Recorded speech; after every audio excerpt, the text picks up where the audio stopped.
Hey guys, it's Cammy. Okay, sorry I'm a little late. We'll give everybody a minute to jump on and me to get my camera tight. It is falling to the side here. I should show you this. It's all like cattywampus. I don't know what's happening. Oh, hang on. I'm gonna tighten this one. It's one of those that has lots of little sections on it to tighten. There we go. Let's see if that works. See if I can get you far enough away. Okay. I'm just going to paint. Whoever joins. If you have questions, you can ask questions. I'll do a little talking while I'm doing it. And I'm going to show you the front. Now, if you're new to the billet, okay, hang on. The camera is going, hang on. I'm going to do a hard turn. So hands in the cart. Why is it? Okay, that might be okay. And I've dropped everything. Hang on. Okay, shoo. Okay, so if you're new to the My Christmas Village, then My Christmas Village is double-sided. It's large and in charge. It's a big village. The pieces are large. And there's a lot of them. It's big. It's been going on for over a year now. And it's my favorite thing to design. So this is the newest installment. I can't lift it because they're not glued. It is a movie theater. This is my aunt's idea for the movie theater, which I love. And if you ever need to come up with a name for something, I was having a hard time coming up with a name. I used AI to come up with this name. So I didn't use exactly what they gave me, but it triggered some ideas. So anyway, Tinsel Town Theaters. So Tinsel, Christmas, Tinseltown, Hollywood, Theaters. I felt like it was perfect. So Tinseltown Theaters. And there's a little reindeer selling tickets. And originally, you know, her idea was let's have White Christmas playing, but you guys, you can't have White Christmas playing because in the context of a movie theater, White Christmas is copyright. So, and my camera's not reversed, sorry about that, but it just says Holiday Movie Marathon, which I think is kind of cute. So that's what's on the marquee. And then on the back, it's going to be the inside of the theater, which is going to be a little hard for you to see. So I'm not going to show it all, but you get the backs of the seats with the antlers sticking up. There will be a screen in between curtains. So like this is one side of the curtain. And I'm going to make a winter scene on the screen. So it kind of looks like White Christmas. It's a nod. And then you've got popcorn and a drink, and there's tickets, which got lost from the laser to my table. So I don't know where the tickets are. Anyway, that's what I'm going to paint or stain today. I've got lots of colors, and I tried to grab the colors of the vintage Christmas stain kit, but I might have been a little generous with which colors I picked. So we'll see. This design also has a third potential layer on the marquee, which I haven't decided if it needs yet. So we'll see. You get to kind of see me figure out the design at the same time. I don't often go live this early in the process, because I don't always, sometimes I make changes. You know, as I paint, because I paint everything, you know, I make everything that I sell, design and kit. And sometimes I change things. Okay. So I'm going to do, all right, what I've done, these are the colors I picked. I still keep mine in bottles from when I had my shop. So this is Colonial Verdigris. This is Heritage Red. I lost the top somewhere. Vintage Blue, Mustard, White. I'm gonna do Slate Gray, which is not in that kit. I've got True Black. I've got Espresso Brown because why? I don't know why I picked Espresso Brown, but I also have Rustic Oak sitting here. And I also have silver paint. So here's my thought. Tinseltown, tinsel, Christmas is generally silver, right? I don't have any tinsel in my house. My dogs would eat it. But I also thought on the roofs, it would be really cute if you did have tinsel. You could decoupage tinsel on the roof line for Tinseltown theaters. So I'm gonna paint the roof silver. And I'm gonna paint the base of this, I'm gonna stain it black, which feels dark, but here's my thought. I'm not gonna go super rich. I'm gonna thin it down with water, and I'm gonna put colors on top of it. Brighter colors on top of it. Okay, I'm gonna give a few tips. And if you get bored of me, you can either set me aside or you can go do something else. So I had my aunt come visit me for 3 weeks and we painted the whole time. And that was really a good experience for me as somebody that teaches kits and things to see her. I think she would be comfortable with me saying this. Watching her struggle a little bit. Because, you know, when you do this every day, all day, you know, you do this every day, all day, and she doesn't do it every day, all day. So things that I do easier now because I've been doing it for, you know, years aren't as easy for her. So I picked up on some tips that I could tell you if you're new to stain.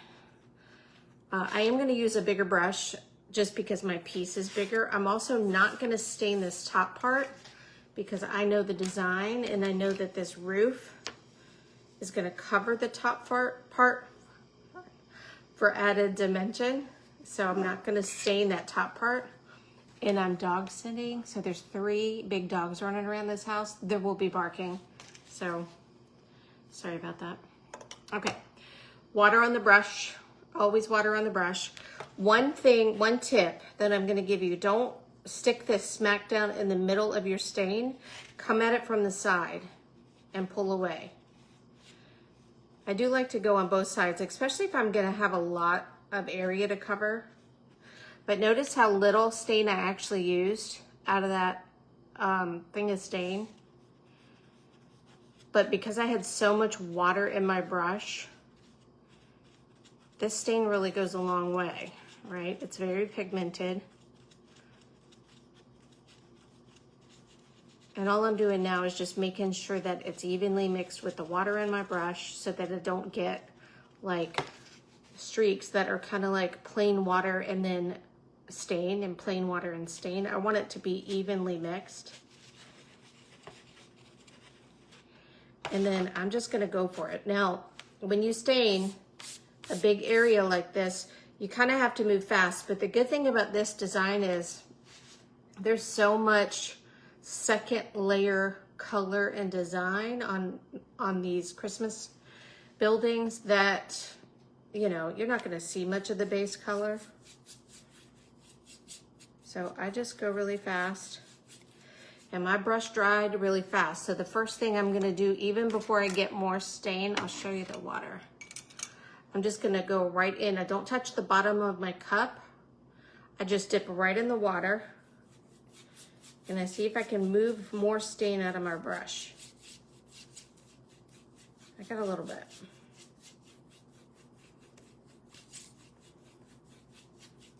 So I covered about 1/3 of that on the first pass.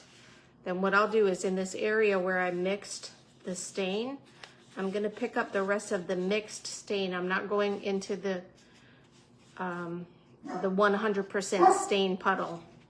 Sorry. He's a barker. That's the guest. Bungo, come here, say hi.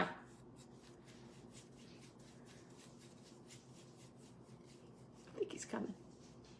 He's coming. Come here. Come here, say hi. Come. He's a giant. Why don't you go lay down? All right, so I got over half of that done. I'm gonna get my brush wet again, and I'm gonna create another puddle. That's kind of what I call it. Make a puddle of stain.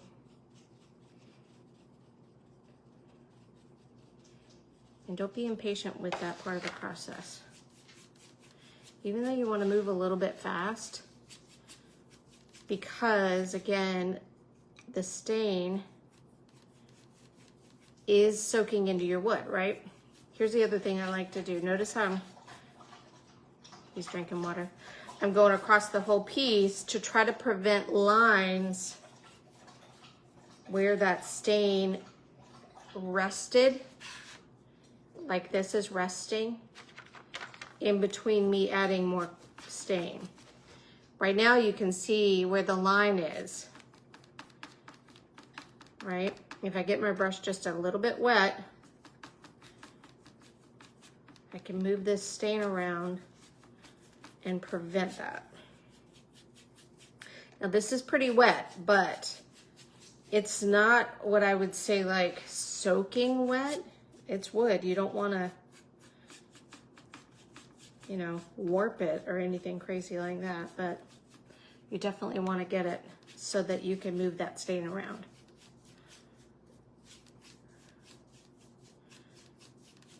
Okay, the stain that I use, you don't have to, you can buy little sample kits from me, but you don't have to, but I use Minwax water-based stain. I get it at Lowe's. You can buy it on Amazon. It's way too expensive. Don't do that. You can buy it, I heard you can buy it at, oh, you can get it at Ace Hardware. I think it's a little more expensive there too.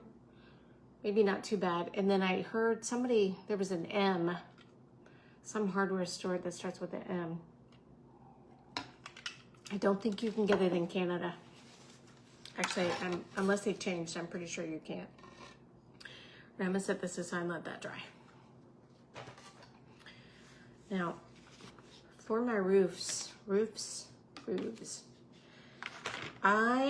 so this is the only silver I have in my house right now because I'm heavily stain based.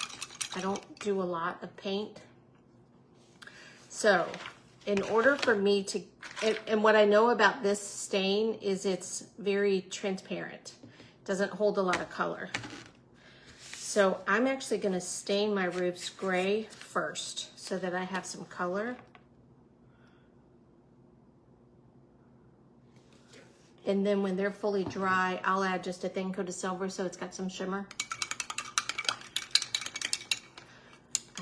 I don't do a lot of paint, but I thought with the name Tinsel Town, and again, I'm going heavy in here and pulling to the side.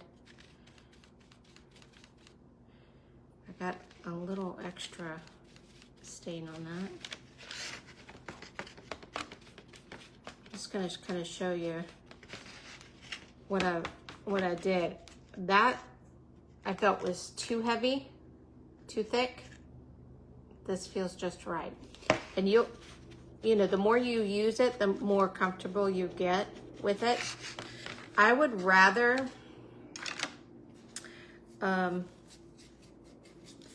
would personally rather do 2 coats than 1 heavy coat because sometimes you can't control the evenness of a heavy coat and the way that the wood wants to soak it in. That's a dog hair. And the other is, I really think you can save a ton of stain by not doing a heavy coat.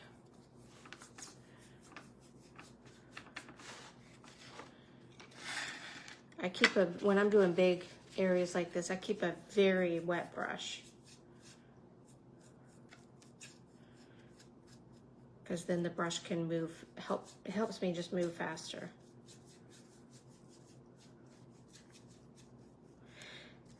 It looks like on my roof I put a ton of stain right here. I didn't. This plywood is really soaking it up right there.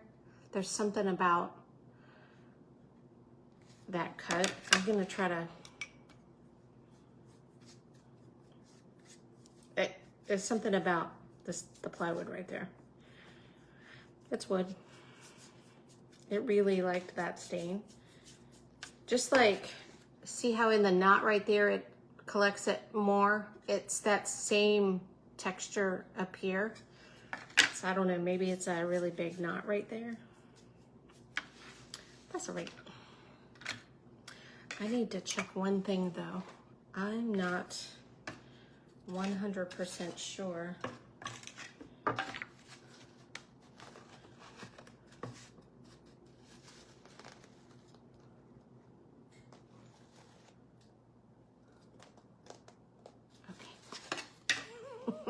I just had to make sure. Sometimes I get excited when I design and I really just want to see what it looks like, and I want to do all the triple and quadruple checks before I get out of the program and onto the wood, but it doesn't always happen. Sometimes I just cut it.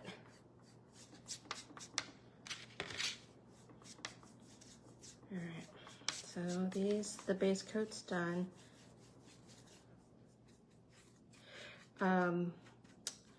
This one has a lot of like glue residue on the edges. People often ask me, do I sand my pieces before I stain? I don't.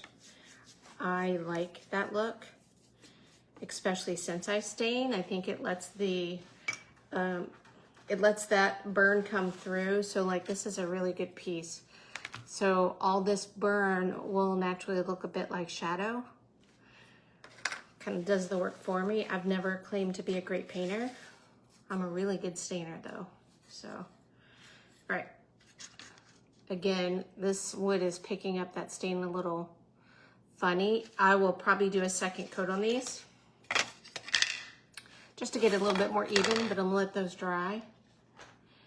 And this is still wet. All right. Then I just have to pick my colors. So I'm thinking like, so red curtains, right, on the movie screen. The movie screen, I can lay that out here so you can kind of see it. I'll do it in reverse.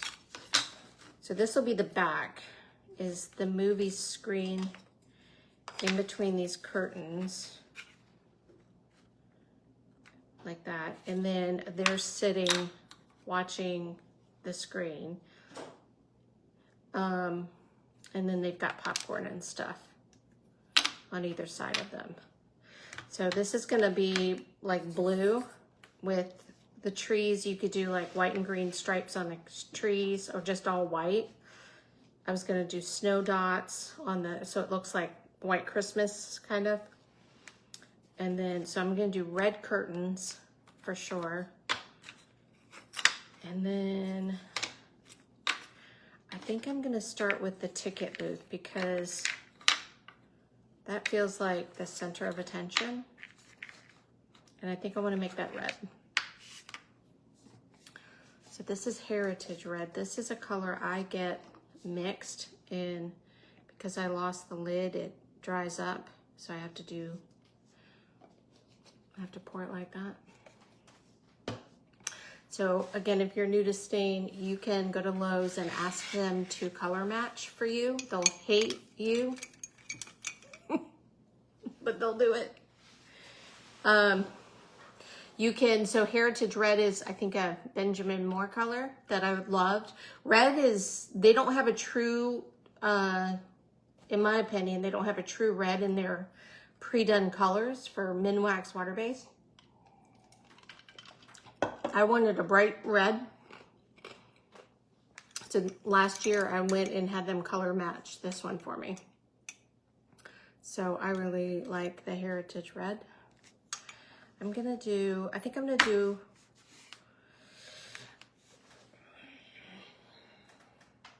Okay, so I have to think about it a little bit. So I think I'm gonna do this in, I definitely want these to be,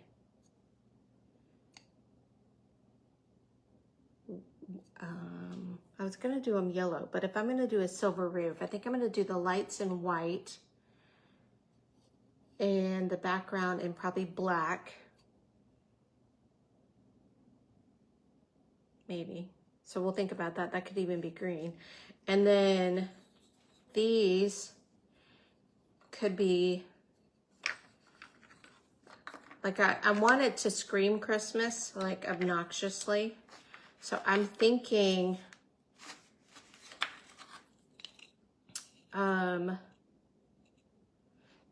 green and white over red. Or red and white over red. So I'm gonna do the red first. I'm just gonna commit. I'm gonna commit. Welcome to the decision. Now, any colors that you have mixed are going to be, so there's two bases of your stain. There's a clear base and a white base. White base. And if you get a color mixed, it's going to always be with a white base. Or solid base. Clear base and solid base. I knew white wasn't right. Clear base and solid base. So it's going to want to fill in your engravings and things a little bit more than the clear based colors are. So like mustard is a great clear based color. I can take mustard and go right over my engravings, and it's almost like you can't see it in the engraving. Anything with a solid base, like white, and some other ones like slate, some of the grays, can show up more in the engravings. So be more careful. And if you mix a color, if you have them mix a color, they're going to use a solid base. So this red has a solid base, so I'm being careful over my engraving. I also know that my red takes a couple of coats. It just doesn't get as bright as I want it, so I'm not gonna fight that. I'm gonna let that dry and do a second coat. So that's fine. Okay, we've got our little reindeer. And I'm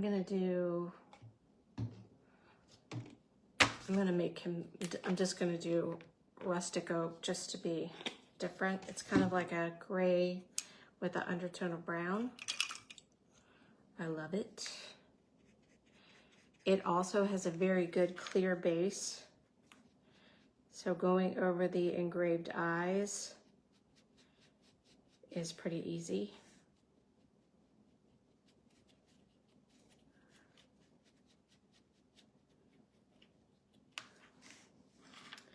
And then I'm gonna do his hat. You're gonna see little weird things when I put it out. Those are antlers that I've had full antlers, and then I put the awnings on, and I ended up cutting his antlers off.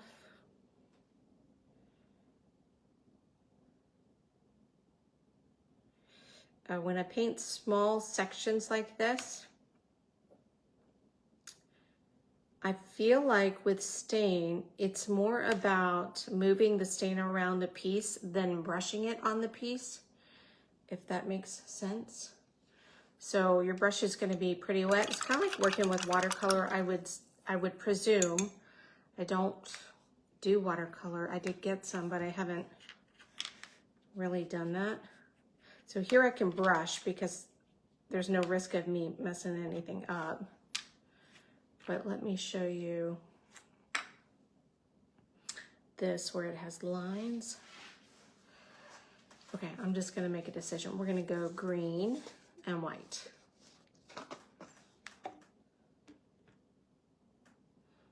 So this is another color I had mixed. It's Colonial Verdigris. I say this is like a Williamsburg green.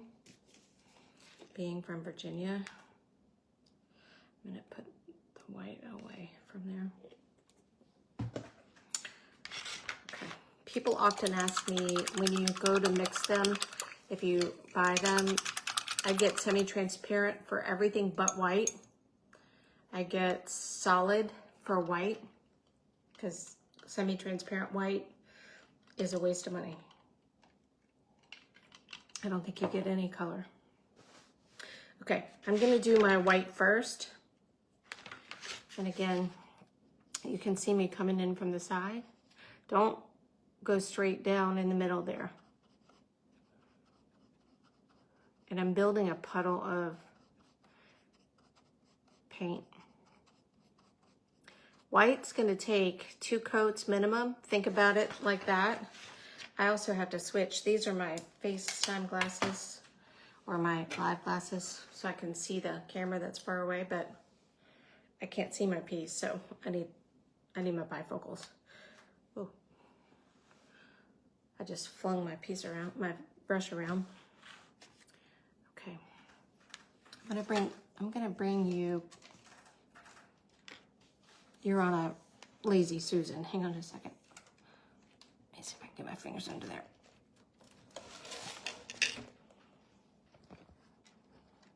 Okay. All right.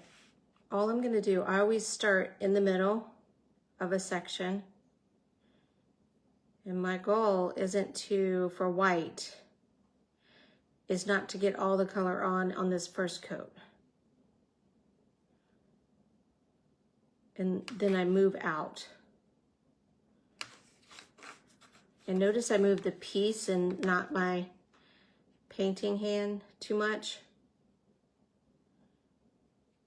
You'll find yourself in a very strange position if you move your painting hand. So that's one coat. It's going to, so kind of memorize that. And it's going to dry down and be very pale. Like you're not going to see that much. When it soaks in, a lot of it's going to go away. But it's a good base, and we'll go back and put a second coat. And I just keep dipping into this little puddle I created.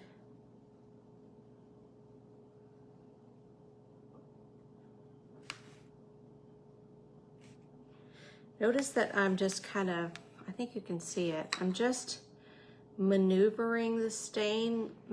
I don't know if I'm using my words right to help you, but I wouldn't say I'm always brushing. Sometimes I'm tapping just to move that puddle of wet stain around. Like now I'm brushing, but once it's on there, do a lot of short strokes in small spaces. Because I don't have great, like, I can't do one stroke painting. So I'm not great at putting it down and boop, there's a petal. Like, that's not my jam. So I have to do little tiny strokes. So just painted, right? And these two have already started soaking in. So you can see how it's already gone. Now, if you like a tan color or like an ecru color, this is fantastic because you can get white and off-white out of your white color, which is nice. So I'm gonna do all of these in the white, and then I'll end up doing a second coat on them.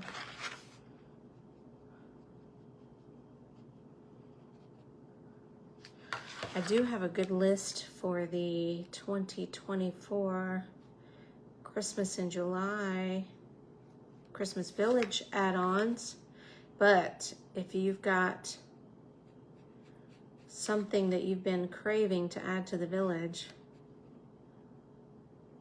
definitely put it out there. My list is long. I'll never get to all of them, and my creative juices just flow to whatever makes me giggle and makes me want to make it. So I'm definitely open to edit my list.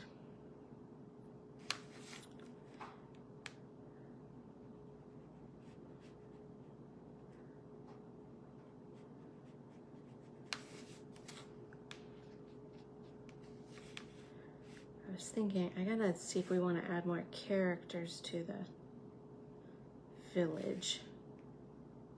We've got our elves, we've got lots of reindeer.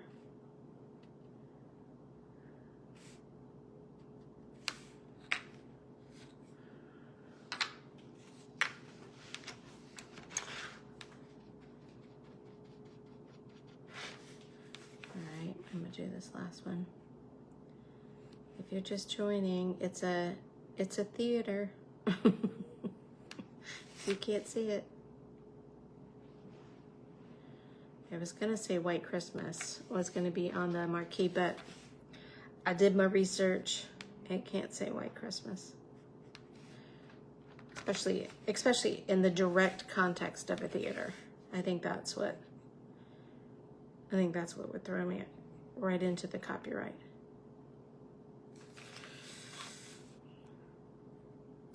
I think you can use the words for White Christmas, but in a song or movie specifically.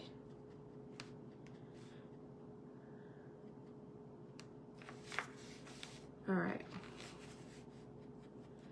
So we've got a good coat of white on.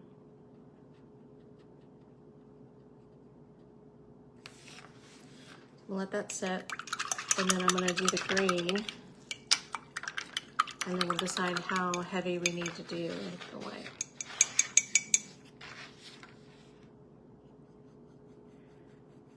I do have poinsettias coming too. It's gonna be a good Christmas in July coming.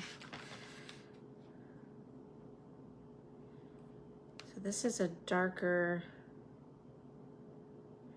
like I said earlier, it's like a Williamsburg green. Is what I was going for. I literally looked at, there are official Williamsburg green colors, and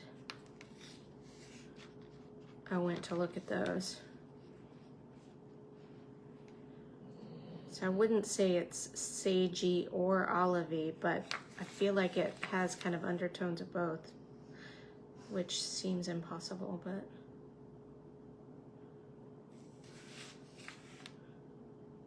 looks good with any brown, I think.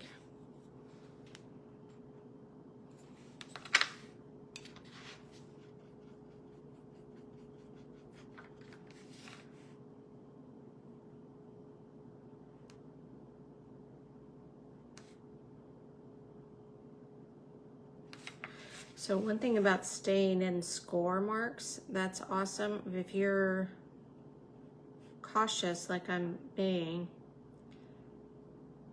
stain's gonna pull, right? The wood's gonna suck up stain, and you should practice this if you're using stain and you've never done it before. But if you put your brush near the edge of the stain, give it a second, because that stain is gonna move, right? Because the wood's gonna soak it up. So you don't necessarily have to get right up on that score line to fill your space, which is kind of nice. The other thing that's good about a score line, as long as you're not crazy, if the stain goes into the score line, it's fine, because it's gonna soak in, as long as it's not like a ton of white stain or like a light gray stain. Mostly it goes all the way in, and then you don't see it. You'll often see me in videos just staining right over score lines. If you end up getting a ton of stain in a score line and it is a color that looks like it's gonna stay and like you're gonna be able to see it, quickly grab a ton of water. Maybe ton is exaggerated too much, but get some water on your brush, clean water, and fill that score mark and brush it out, and then kind of start over again but do it, you know, before it dries. And you should be safe.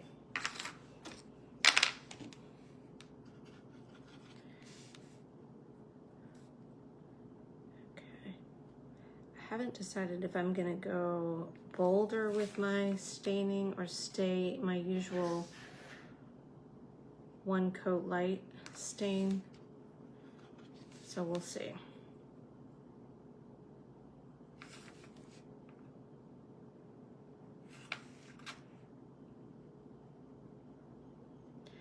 You notice that I always start in the middle because I feel like even on your best days, you never quite know how much stain you have in your brush. And if you push down, you never quite know what's going to happen. So staying away from the edge on the first stroke is probably a good idea. Okay. All right, so those are my awnings. And then these are my doors. And I think what I'm gonna do is, I think I'm gonna do the doors similar to what I'm gonna do on the roof, which is like a silver tone on them. If I was feeling saucy, I might do, I don't know that I've ever tried it on wood. I've done that fake mercury glass stuff on glass. We should try that on wood. Has anybody tried that on wood? Fake mercury glass where you spray it and then you put vinegar-y stuff on it, and that might look really cool. Okay, that is...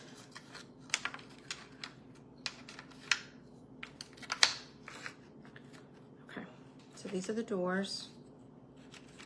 And then these are little simple handles. I mean, you really could leave them off, but it needed a little something. And there's wreaths for the doors. So I'm gonna do this part of the door in green.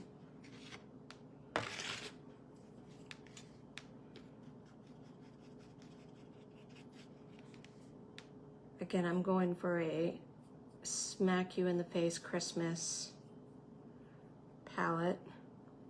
Maybe not smack you in the face, but definitely the colors are there.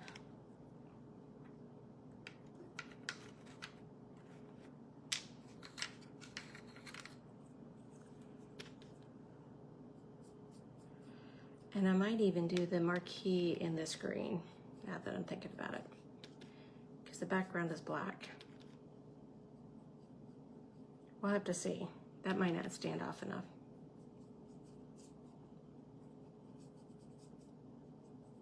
That might need to be red. Okay, so there's those. This will be in the middle. And you know where you get your tickets. Okay. So then,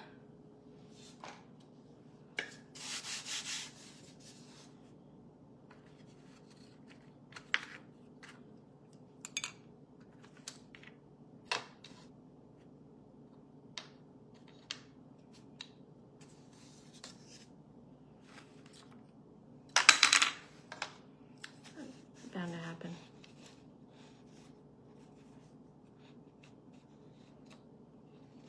Okay.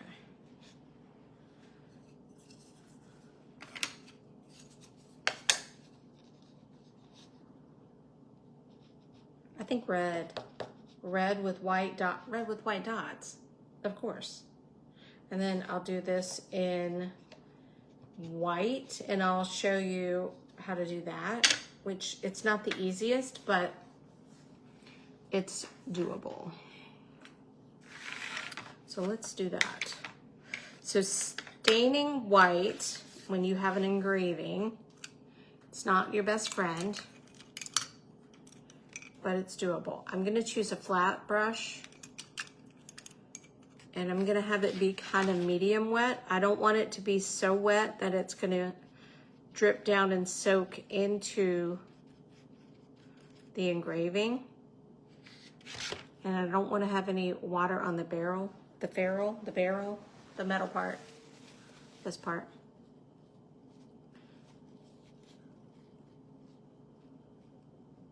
The barrel, I'm just making up words. Okay. And when I go over the letters, I'm gonna hold the brush like this, which seems insane, but, and you're gonna do it in a couple of coats. Don't try to get it all in one, because you're not gonna get a ton of stain in that one, because you're not gonna fill it, you're not gonna overfill it.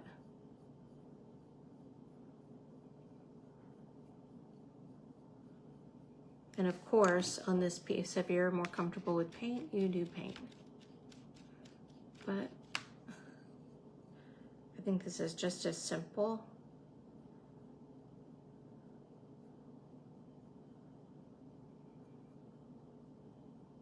I'm just doing small strokes. I'm keeping the brush as flat as I can keep it. I don't want the bristles to get, the ends of the bristles to get down in there.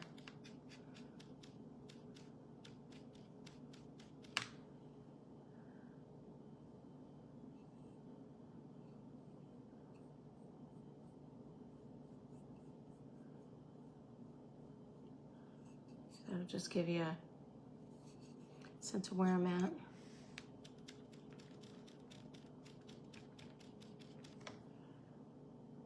That, okay. That's a little, feels a little wet to me. So I'm just gonna add some stain and move it around on the plate a little bit. And I might even start off the letters. Yeah, that was a little, I got a little aggressive in the water container.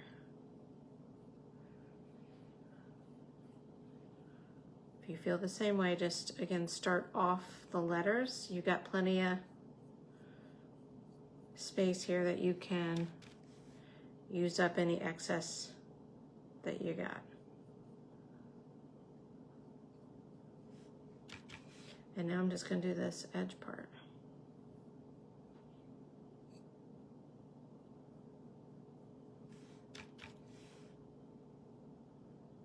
I may have to do it a second time, I may not. I'll see what it looks like.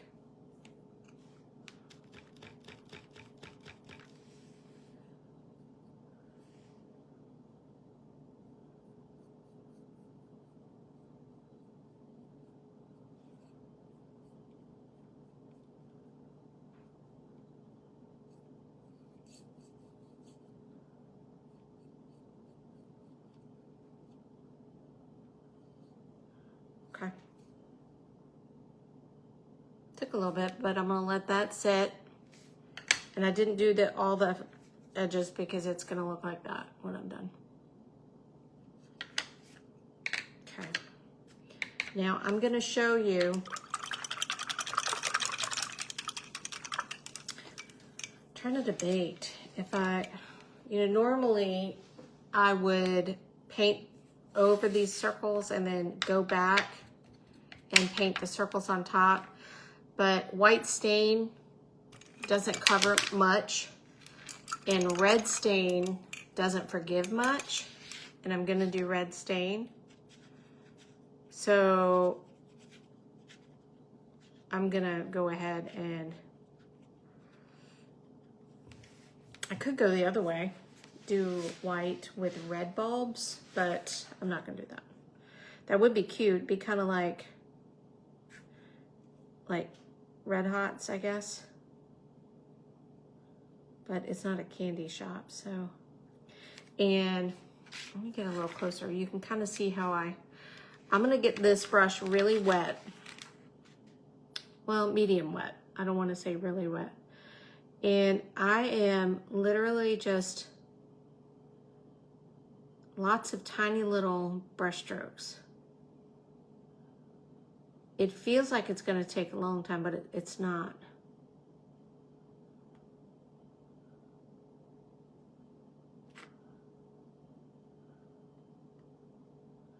I may have to go back and do a second coat with the red, but we'll see. I'm going to try not to.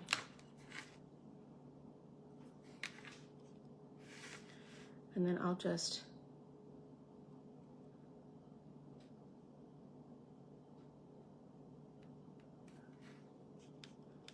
I've got a big puddle of red set up over there.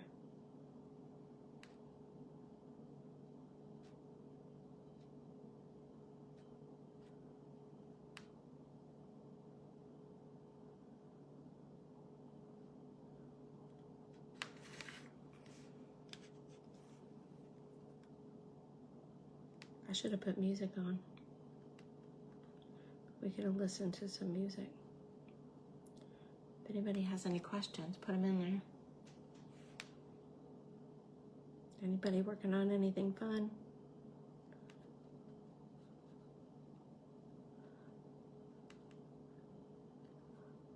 I'll try to think of some more good tips.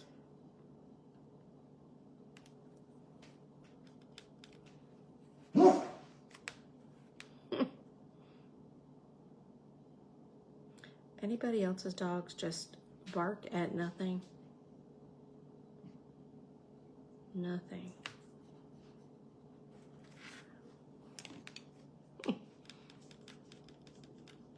Mondays is our lawn day, and oh my gosh, I live in one of those neighborhoods where they do the front lawns, and it's like chaos.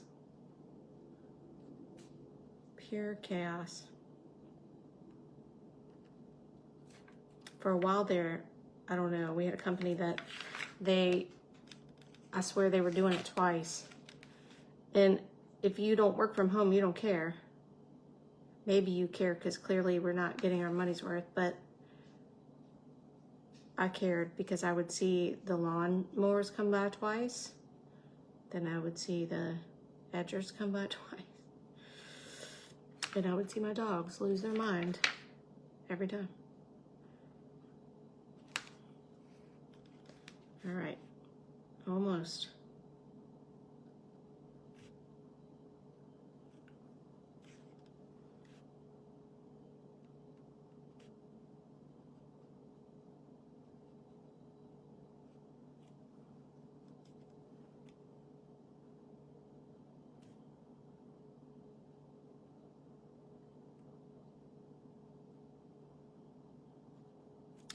And then I tend to, so this brush I'm using now, this is really bad brush behavior. But I'm over here so much, I have a tendency to leave my brush in the water after I'm done with the project, because I'm usually then up and taking a photo of it. And you know, knowing me, it's probably an hour or so before I come back to clean the brushes. And you can see that the brush has it's been flattened. And I know it's not supposed to be, but I use that flat part, like I'm using it now like a point, kind of like a pen, every time. It makes it really fast for me just to move this stain around this piece. And I know you're not supposed to do that, but every new brush I get or use, I do the same thing to it when it's a detail brush like this. Cute. Okay, that's cute. That's real cute. All right. Me likes. All right, I wasn't sure about the red. I gotta be honest. Maybe you sensed my hesitation, but I like it. All right. So that's that. And then I gotta decide, like I said, I made this third piece. It's just like a riser to see, because every movie theater picture I looked at, the marquees were like, boom, in your face. So we might want an extra riser in there. So we'll have to think about that. All right, so now I'm gonna paint the doors. Set you aside. I'm gonna paint these doors the same slate gray, because then I think I'm gonna do those silver too, maybe. I don't want them to look like doors. And I'm not worried about the edges of these because they're inside the casing of the door. So I'm just kind of speed painting.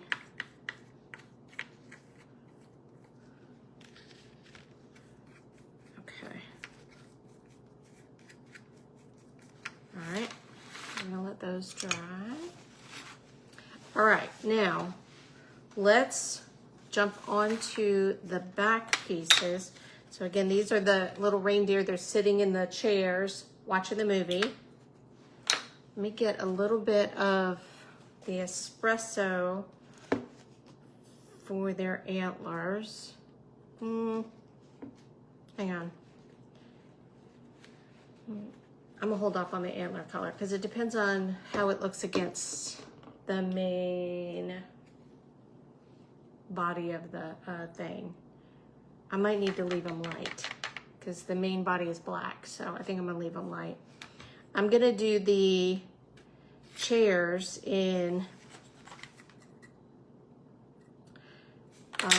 I'm just looking at how, it's so funny how your laser can, two different colors of etching, engraving. Let's see. I think I'm gonna do the chairs in red. Red. She says with zero confidence. No, I'm gonna do the chairs in green because the curtains are gonna be red. I'm glad I doubted myself just long enough. I'm gonna do green. Oops.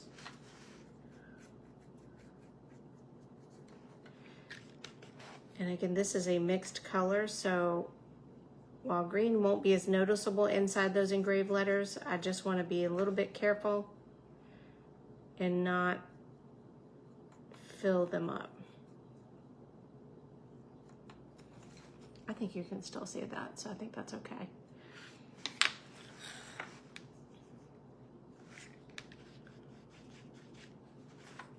I could have done them gray and silver, but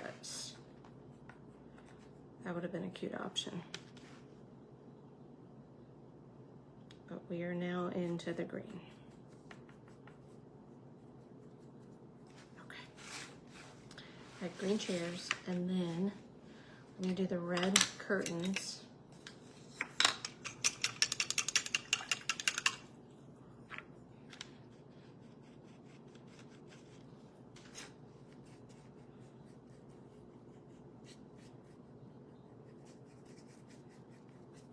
This is going to be one where I'm going to have to come back again and do a second coat.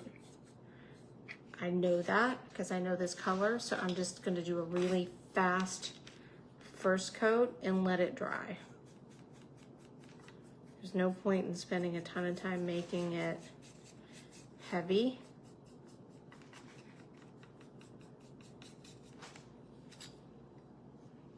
Just be fast. I'm gonna do a red soda while I've got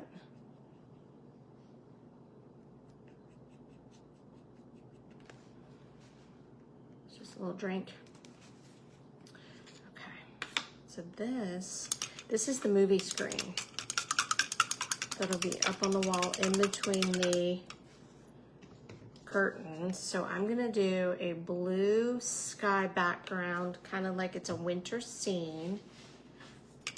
So that's vintage blue, which is one of my favorite colors.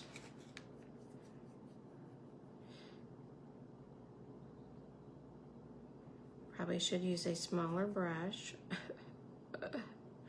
I will. I'm gonna get as close as I can to the curviness of those trees. And then I'm going to come back while it's wet. I'm going to move along here.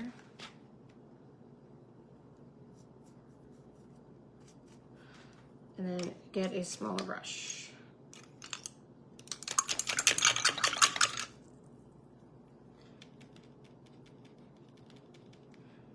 And get a little blue here.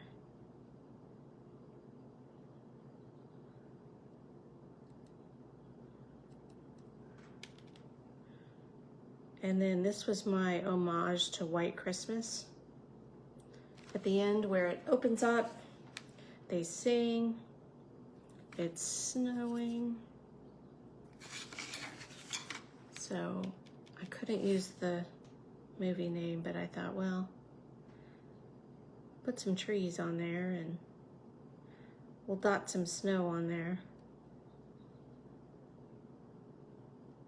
And I'll know it means White Christmas. Okay. So this color, I love vintage blue because, you know, when you do it that thin under with the wood tones under it, it's got this nice kind of green undertone to it. You can make it darker and it'll be more blue. So I'm gonna leave it like that. And then I'm gonna do a little bit of snow on my trees.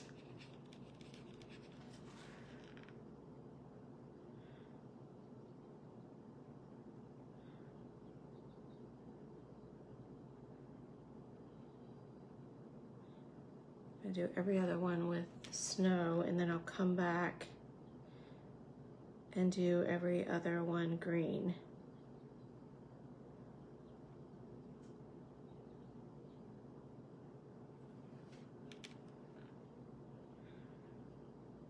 I started playing with winter florals.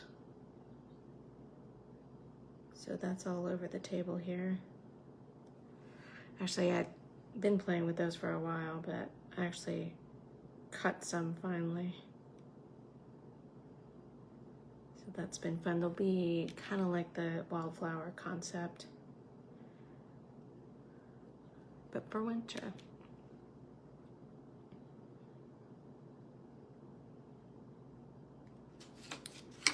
Tree. And notice that I'm just taking advantage of the fact that that section goes off the edge with my stain.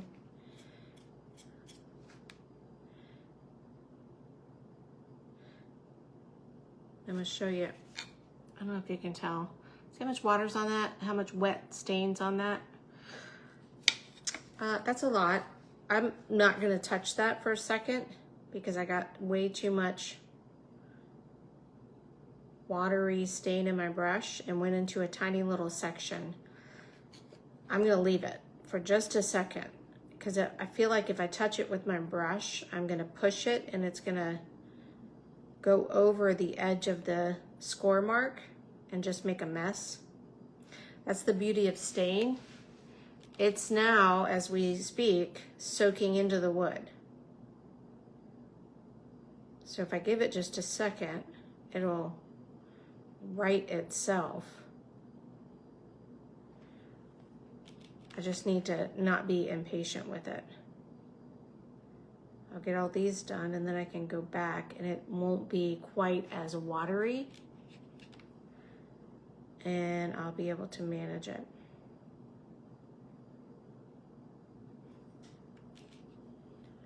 Now I'm overcompensating and I have nothing on my brush. But that's okay. I'll come back and do a second coat probably.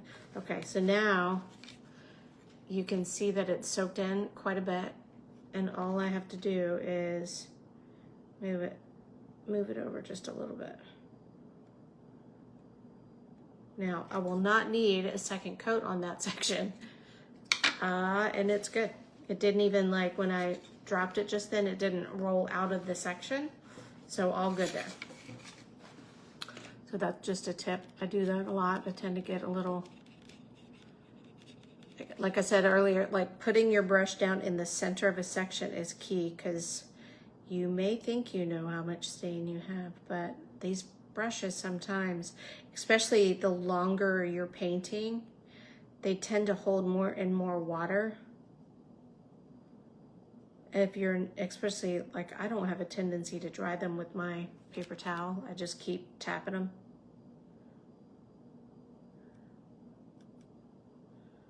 All right, and I'm just doing a quick second coat, and my second coat's not even a good coverage coat. It's just adding in a little bit.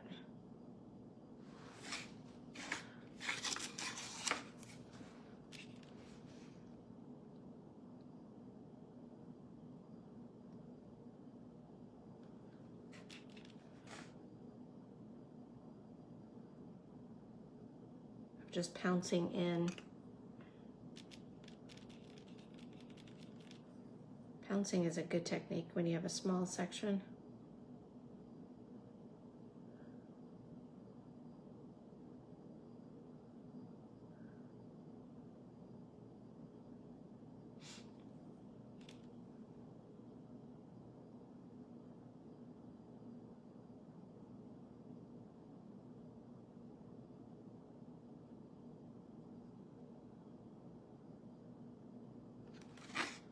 All right.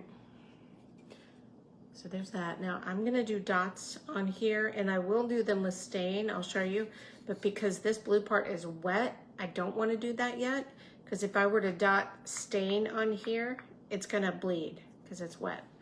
So we're gonna set that over there. Let's do a little popcorn real quick while my brush has got white on it. I'll just do white stripes, typical popcorn container with the red and white. And again, I'm using that, I think you can see it, the bent up little portion of my brush. That is really bad behavior, but I'm using it kind of like a, I don't know, is that like calligraphy? How you use the tip of your nib to move the ink around?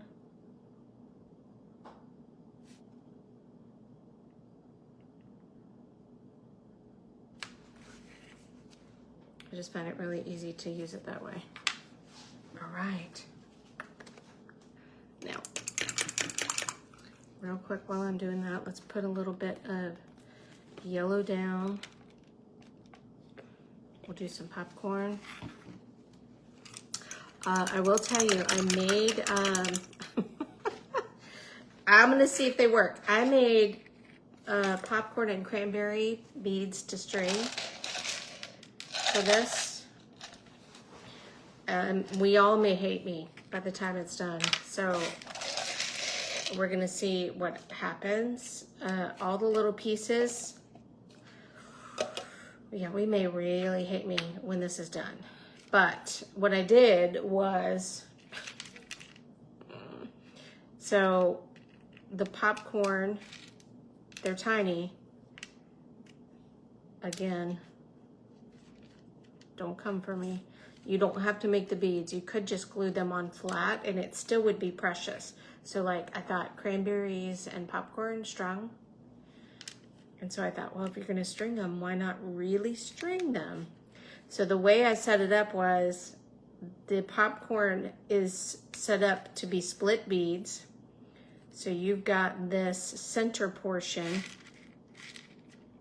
Yeah, I'm gonna hate myself. This center portion where the bead is split, right?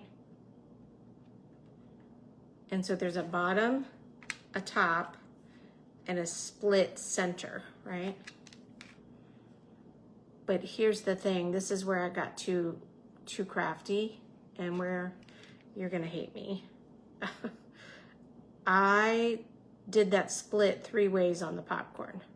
So the split goes this way, and then on an angle, so that when you string it, the popcorn's gonna go all different angles. You do not have to do that, but that's what the inside would look like. And so you'll run your twine right through that. If you have not sent me really ugly thoughts because they're really small. So again, you just may choose to glue them on flat without the whole bead concept, but I thought, well, you can also, you'll be able to enlarge them if you want to. This size I thought was a good size for the size of the piece. And my concept is you would string them around the top of the piece. So I thought popcorn, it's a movie, Christmas, popcorn, garland. That's how I got there. Anyway, we're gonna get some yellow out and we're gonna paint these outside pieces. I'm not gonna stay on this live to glue these because I think the pressure would make me pop.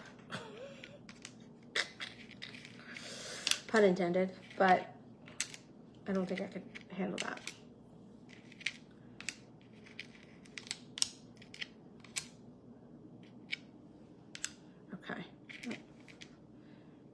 So these, and then those are, the cranberries are just circles. Okay,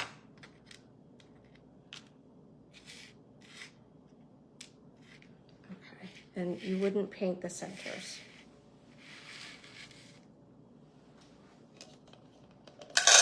All right, I don't want to lose these.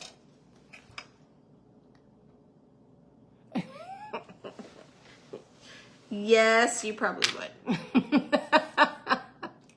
Yeah, you may or may not, like, if you're gonna add it to this piece, you might just choose to go flat with it. But these would be super cute, so if you end up getting this piece, you're gonna also get it so that you could, I'll give you rights to enlarge it if you want. How stinking cute would that be to have large popcorn garland? Oh my gosh. That will be precious.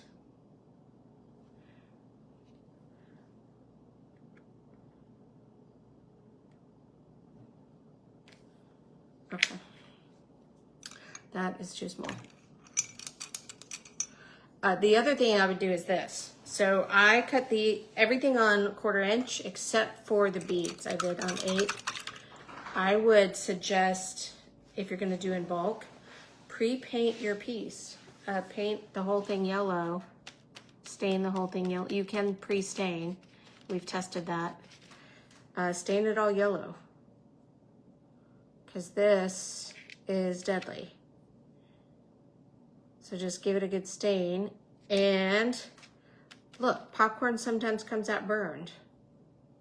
So I wouldn't even worry about masking it.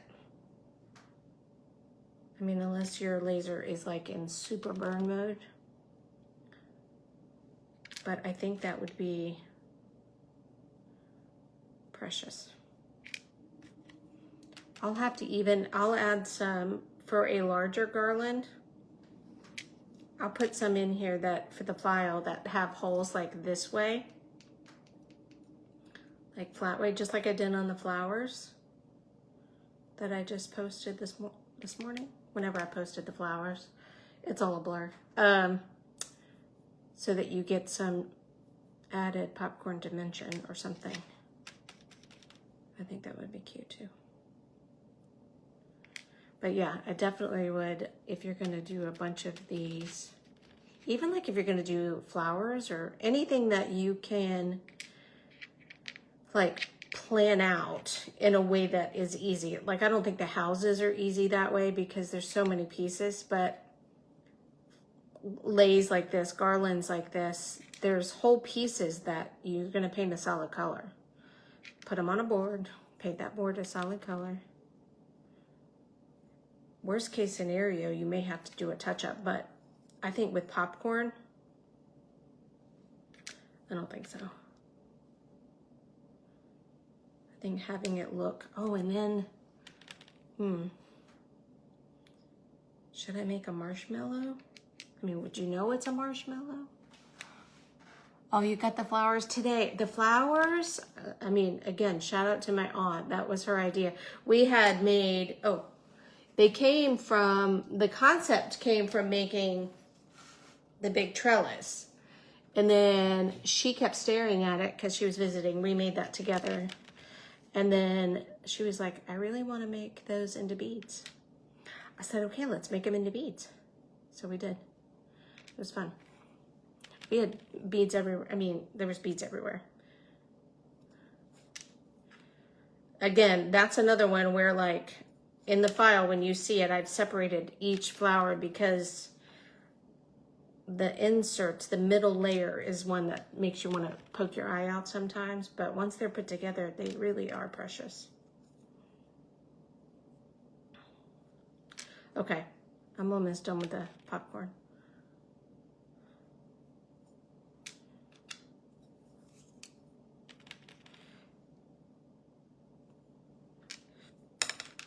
And then I'll show you, I think the red marquee thing will be done enough. I'll show you how I do like painting the white in the lights. You can mix stains. So if you're new to these stains, water-based stains can be mixed. So like if I wanted to, let's say, and I'm gonna get this wet. Let's say I wanted to take this yellow and I wanted it to be a little bit more popcorny yellow.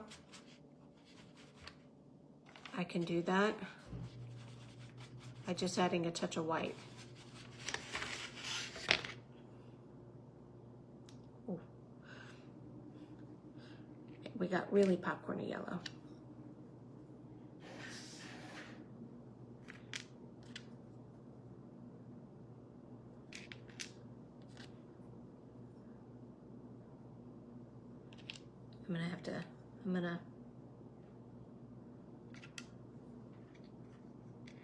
I'm gonna touch up a couple of these with this new color just so that there's a mix. But like you can see, that goes from that to that. So super easy to mix. It gives you unlimited colors when you do that. Okay.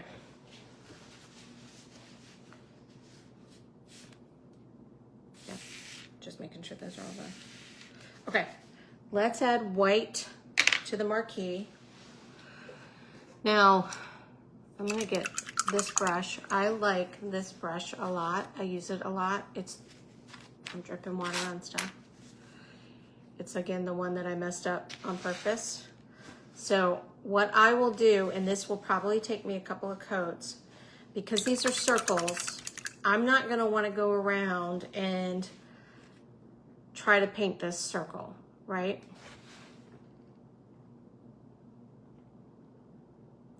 Exactly, that's it, okay. So Maria, exactly. I tried to not use that word a lot because I wanted to be careful in this day and age, but that's what they're meant to be, Maria. I'm glad you got the feel for it. I tried to be careful, you know. You have to watch. Okay, so I'm gonna show you, get really wet, right? Stay out of the yellow. Really wet. And I'm gonna dip this right onto the center. Did you see that? I hope you saw that because it was kind of fast. And because this is wet, it's going to wick out, right? And it wicked out to the score line. Now it wasn't enough to fill, so I'm gonna carefully tap till it all the way fills. And I'm done. Okay, I'll do it again. I don't have as much in my brush this time, so now I have to tap a couple times. But see how I'm not brushing around the circle? I'm tapping. I just went and grabbed some out of that puddle I made. I'm just tapping. I'm nowhere near the line.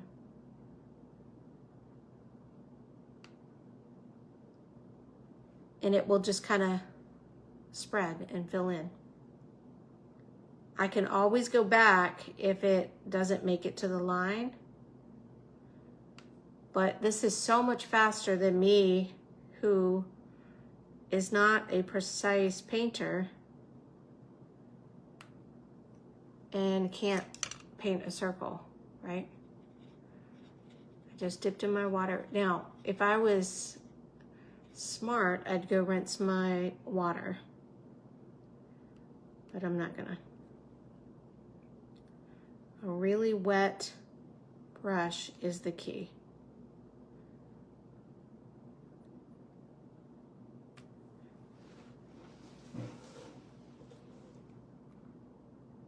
I'm actually using stains.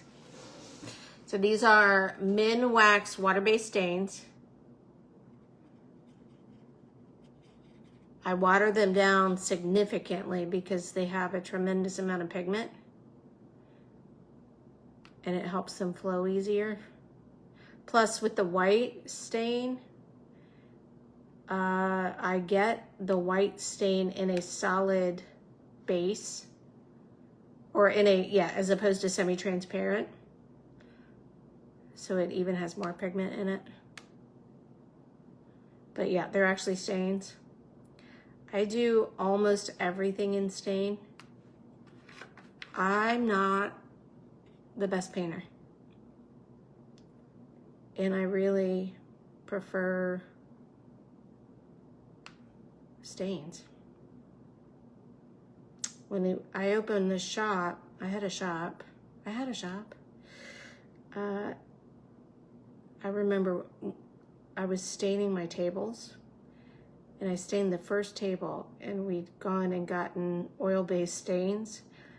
And my shop was a 100-year-old spoon factory. I loved it. I nearly killed myself. I had no ventilation. And the windows didn't open. Only one window opened. And so there was no cross ventilation. There was nothing. And I was like, oh, we are going to kill people in here with a paint and sip staining wood. What are we gonna do? And this was in 2017, and went on a hunt and found the Min Wax water-based stains. And they were not as, you know, I mean, everybody knows about them now, but they were not as prevalent then. And they didn't have the 300 colors. You know, it was, you know, when we went to Lowe's, even now when you go to Lowe's, they're still like, you want to do what? But then it was like, it was a pure miracle if we could walk out with a color. So,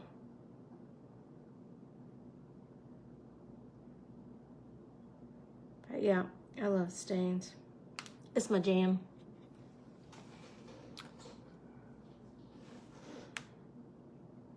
There's a few things I do with paint, and if it's if I make a kid's kit that is specifically intended, like I did the space kits. I actually did paint those because I'm gonna include some paint in my kits that I sell. And kids, unless they're artfully inclined, which some are, don't quite understand the concept of stain. And when the stain kind of disappears, it's confusing. Okay, I hope that made sense. I just kept going, but I did not paint circles. I just dropped stain into the circles. And I feel like it's significantly faster and the color is more vibrant. So I feel like that works really well. So cute. Okay, now I am going to, let me do one thing before I forget. I need to paint the black on the back of this real quick to let it start drying. And then I am gonna paint silver. This is me working in this space.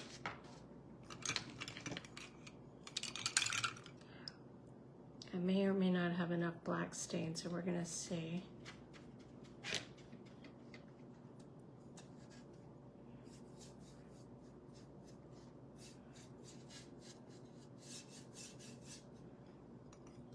And if I dip back in my water, it means my brush is, I can hear it dragging. I'm not dry brushing. I don't really want to dry brush my stain on. Not like this anyway. And when I do that, I'm generally not touching the bottom, if that makes sense, because I'm trying to keep the stain that's in my brush. I just am trying to get some water.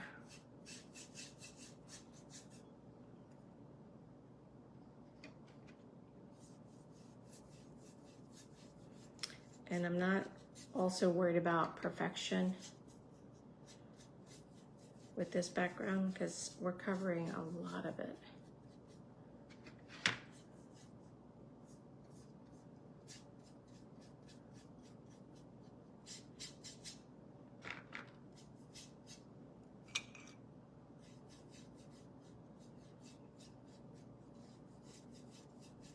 Now this is True Black. True Black will go very dark. I'm not obviously doing that. It's got a very brown undertone, and that's because it's so light and the wood's coming through. True Black will go True Black. But I'm just looking for a little bit of color here. You can get some colors off the shelf at Lowe's, and True Black is one of them. Okay, let me clean my mess up here just for a second. Okay.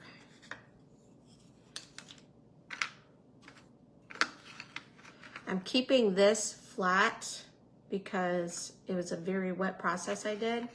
I don't want to tip out any stain right this second because I did go pretty heavy.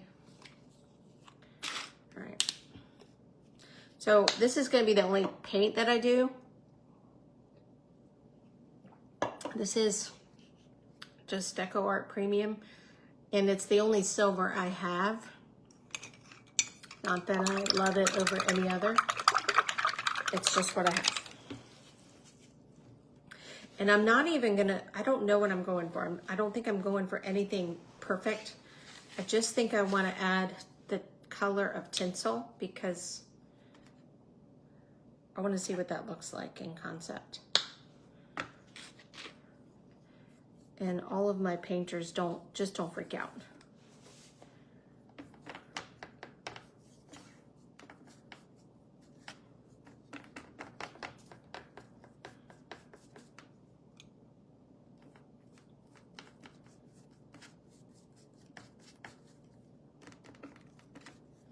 Okay, so that, yeah, I think it was worth painting it gray first, for sure. Because normally with this silver, I can see through it immediately, which I'm sure I'm still doing, but because I painted it gray,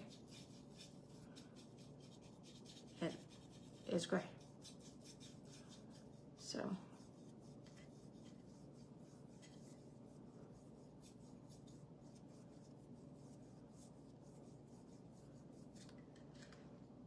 I mean, you probably can't tell, but it's got a little shimmer. It's not like the shimmeriest of all paints. I would say, I said this in the beginning, I think this would be a fun project to like decoupage some real tinsel onto the roof. Kind of like a tiki hut concept, but for Christmas. But I didn't have any.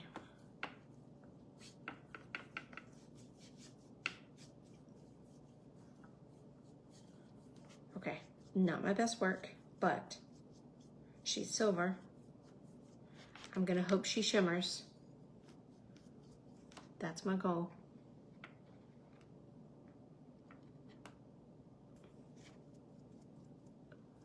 Dog hair does not stick to stain like it sticks to paint.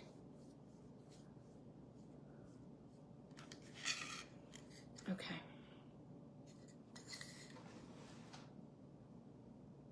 Oh, yeah. So Minwax has hundreds of colors, hundreds. And if you search my site, search the group for stain, I've posted lots of colors, like lots of colors, so you can get a general sense. But here's the other thing with Minwax stain. That's what I was talking about. Like the red and the green I'm using, those are custom mixed. So that'll really mess you up because you can get any color you want, ever. But when you go to do that, depending on your lows, people, they will hate you. Like, I have 72 colors that I keep in stock on a regular, no, I'm up to 75 colors that I keep on a regular basis. And I sell. I mean, that's part of what I offer. And I go in on a regular basis. I mean, these people know me when I walk in the door, and they still hate when I do a custom color. I am going to try something different, though. I need the Heritage Red again. I've never taken back a color with the can to say, can you replenish this and see if it's easier? So I'll let you know how that goes. Yeah, it's nice, and all you have to do is just say, so, oh, here's what happened last time. When I got the Heritage Red and the other, like, when I was creating last Christmas, my palette for last Christmas, I had a bunch of colors that I had mixed. Well, everything was all fine and dandy, because when we first started, nobody was in the store. I went on a, random midweek on purpose, thinking, oh, nobody's going to be here. And then this poor lady, who I know well now, got slammed. I mean, she just got utterly slammed. And she taught me how to do the computer. So I sat there and I plugged all my colors in the computer. So let me tell you how it works, because I know how it works now. I got knowledge. Let me drop some knowledge on you. So here's how it works. They all they do is type in,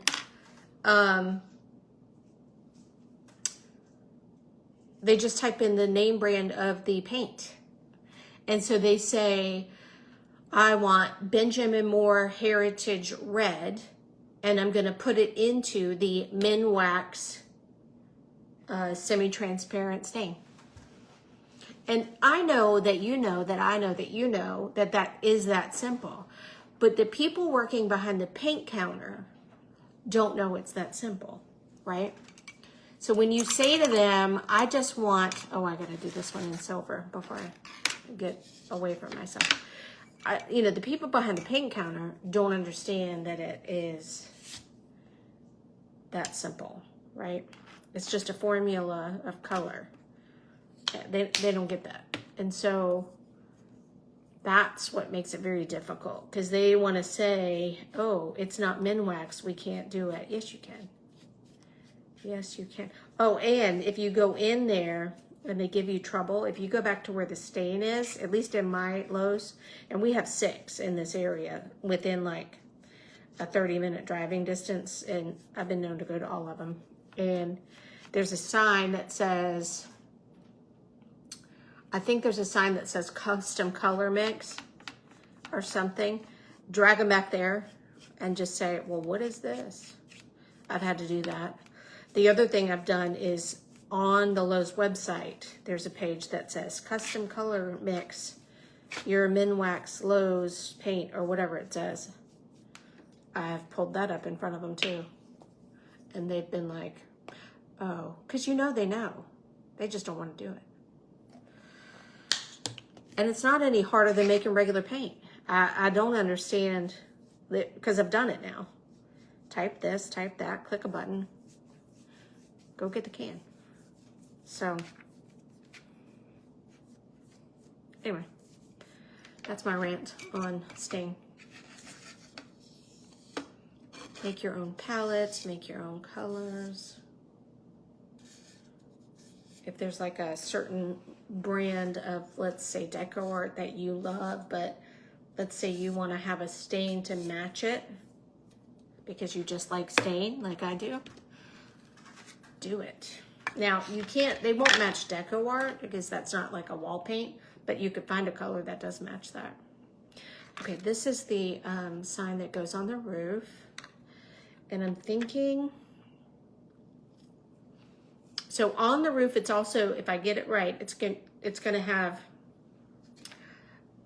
around the roof strung cranberries and popcorn, right? That's what's gonna go around the top.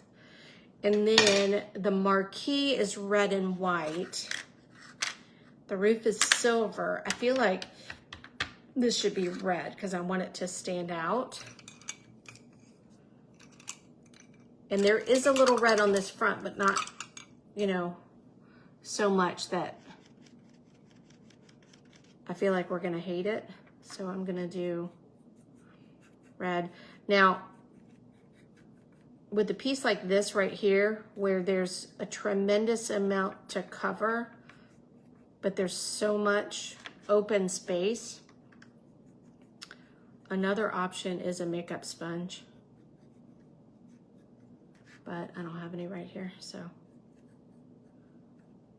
I'm just gonna keep trolling here with this. But, or like a foam brush. Foam brush I feel like would eat up and waste a lot of stain. Same with the makeup sponge. That's kind of why I moved to brushes more than makeup sponges, really.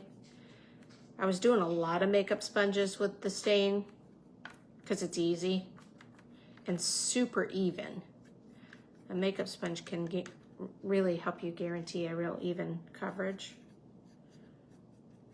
But it soaks up a lot of the stain and just doesn't go as far. I feel like with the brushes, you get a lot more for your money.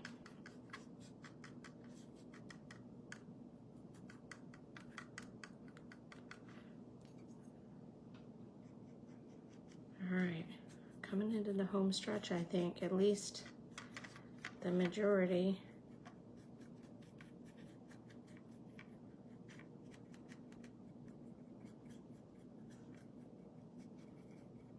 And again, notice my goal isn't to brush it in. You just got to get it on. It's stain. It will soak in. It does its thing. All right, so that's that. I've got tables onto which the popcorn and stuff sits. I think I'm gonna do those.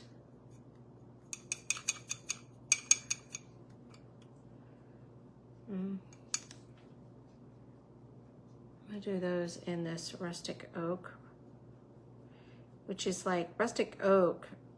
So for a while there, my favorite gray ever was weathered gray. Weathered fence. So rustic oak is my second favorite. I would say weathered fence is like a beachy gray, where rustic oak has the same flavor as weathered fence, but has a brown undertone to it. So I like that. I'm just kind of painting all over the place now. Let's see. Hello, sir. Did you wake up? Come say hi. Come.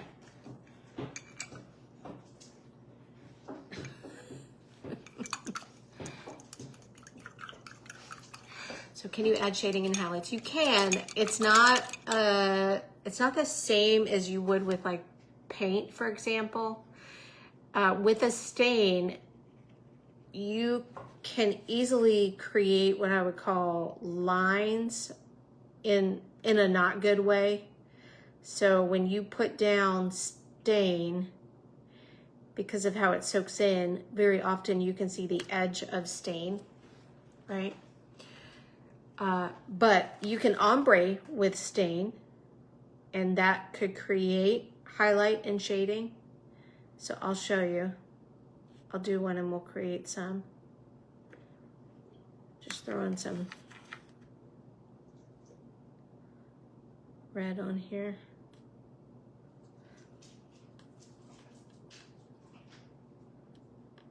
You're gonna do better with highlight and shading with colors that are in a clear base than with a solid base. And you may not know your base. So that's, I don't even know all the bases. But like, let me flip this over. I'm gonna do this on the back of this because you won't see it. But let me kind of show you, I'll show you ombre. Just looking at the colors that I have out. So with a wet brush, I'm gonna do, I wonder if I can do it with, I'm gonna do black to rustic oak, so black to gray. Ombre, right? So I'm gonna always throw down my light first because it's just easier and less messy. But I'm gonna keep it wet. Here's the key, right? If I don't keep it wet, then I'm gonna get a line. I'm gonna leave that so you can see what happens and why there's a line, right?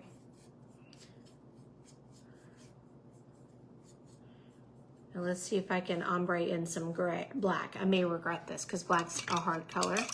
I'm gonna rinse out. Actually, I'm gonna come in from this side with the black.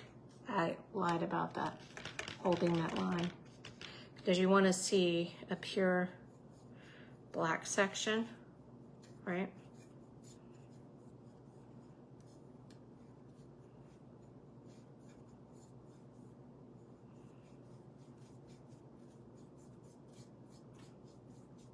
All right, now they're still wet and I'm moving really fast. And I'm taking my black, wet, really wet.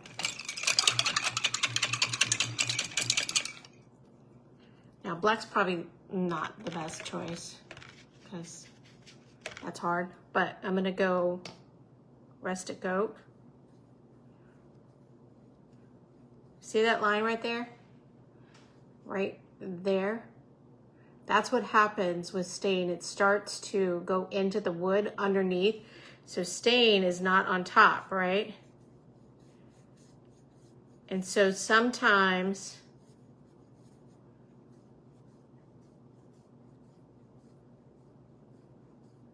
in this new formula, it used to be before they changed the formula that we could ombre like a chain, like if you go to my other page, my Coast DIY page, I've got some ombres that we did that were like amazing. I'm gonna see though, like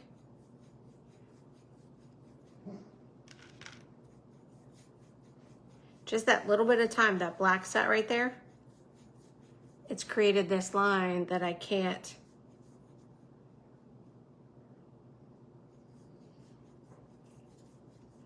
get rid of, right?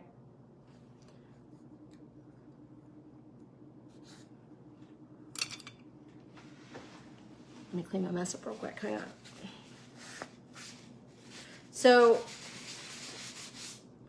see that? So you can, just some colors are gonna be more conducive to adding little shadows and that sort of thing than others. So like, let me grab this popcorn, for example. I can take this yellow. Now, first thing, my burn creates some shadow, right? So that's why I don't mask. So that already naturally happens. I've got a clean brush. I'm gonna take some of that oak, rustic oak, right? And I'm gonna come right along the top here with it wet.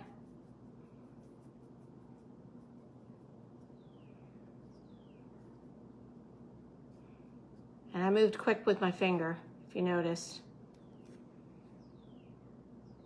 So you can create a little shadow. You just have to be fast and get really comfortable with the medium.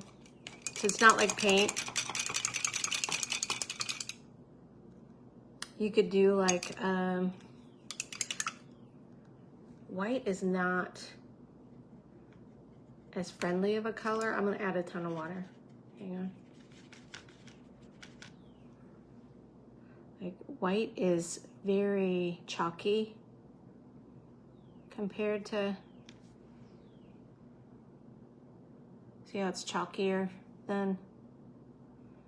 It's because I get it in that solid. Otherwise you just can't see it at all. So you can do a little, but here's what you can do. So now that I've done all that, I used up a lot of my yellow, but you can then, this is one thing you can't do with paint. I can take my original mustard and a clean coat and come right back on top of everything I just did and tone it down a little bit.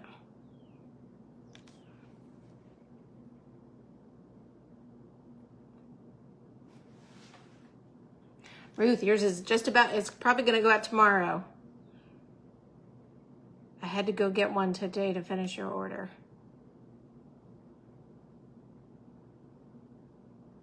So see how it's kind of, so I would say that that is shadowy, but it's not like, you know, I took a toll painting class back in the day. I just turned 54, so I've got the years on me. So I would say, you know, back in the day of toll painting, one stroke painting, all that kind of thing, you know, you can get some amazing shadows and depth and that sort of thing out of paint. It's just different is what I would say. I do think you can get some really cool, fun, there you go, get the backlight off of that, dimension out of it, but I would play with it before you put it on a piece you're gonna sell. That's what I would do. Okay, I'm gonna do, this is dry. So if you're just joining, we're making a movie theater. I'm going to do polka dots. Now polka dots with stain, they're not paint. So they will soak in if you use most colors. White, though, because I get it in solid, is more likely to look like a regular paint dot than any other color that I've got, right? So I'm okay to do my dots using white. I don't know what I just picked up though. Oh, I need to go back though and paint my trees green, or they're just gonna look really strange. This is ADD painting at its finest.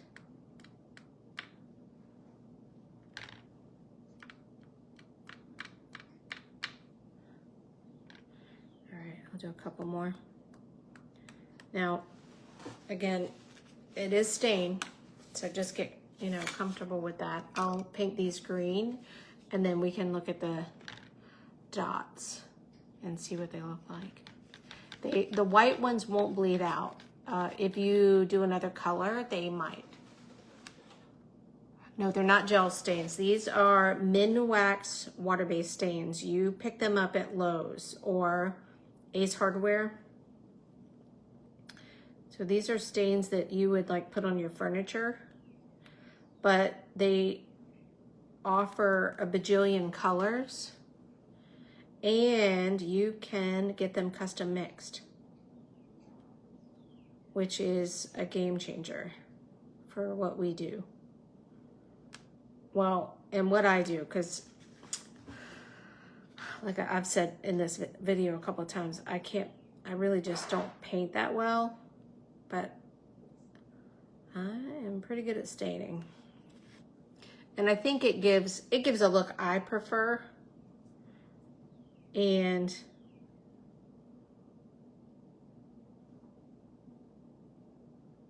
I like the softer look that it provides. You can, so I do and coach to water down the stains quite a bit. You can do multiple layers, but the concept of watering it down does two things. One, it makes it easier to apply, but it also makes the product last a whole lot longer. The other thing is you can apply it straight on and get a very paint-like look. The new formula that they've got, they used to have a different formula. The newest formula that they've got, that they've had for a few years now, is very paint-like. But I say that it's paint-like, but it still functions like stain. The second that you put it on, it's soaking into the wood. So like when you talk about doing door hangers and things like that, for example, do you need to seal them? Sure, you need to seal them. Do I have the tulip door hanger on my front door that's been there for months and been beat around by the wind and had some rain on it and never put a seal on it ever? Yep. And it helps because the stain is in the wood. So that helps. Okay, well, let me focus for a second. Okay, what have I not painted? Okay, let me get the wreaths real quick. So the newest Christmas village piece is a theater, a movie theater. And it has the roof of the village. It's got the feel of the village. I don't know if you can see like how fast I can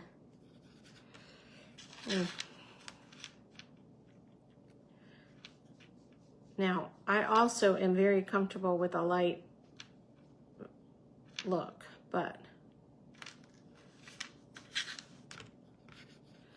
because stain will run and run up against that score line,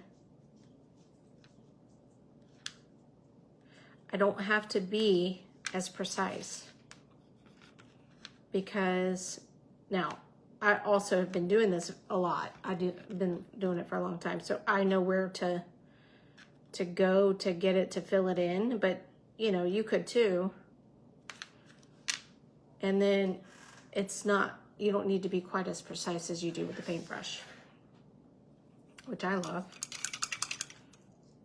All right, let me get some red bows. And then I think there was a couple of red things I wanted to double. Doing things like detail bows that have score lines.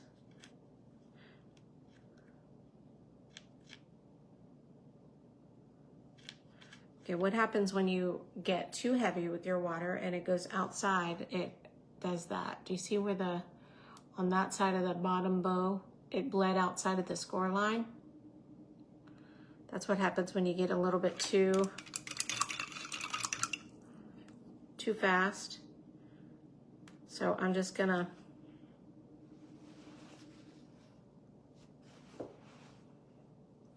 I put a little water on it, wiped it.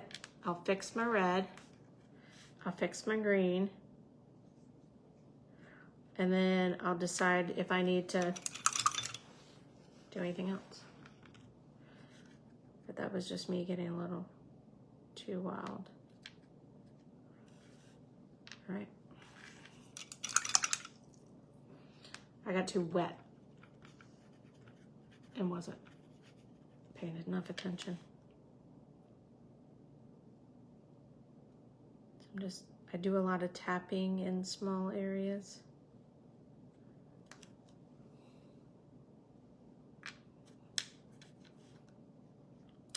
And then, again, you can get it in lows, but I do, on my Coast DIY kit side, I offer tons of kits. The kits are there for my kit customers, but we've had a lot of the folks in this group to test colors, to test the product.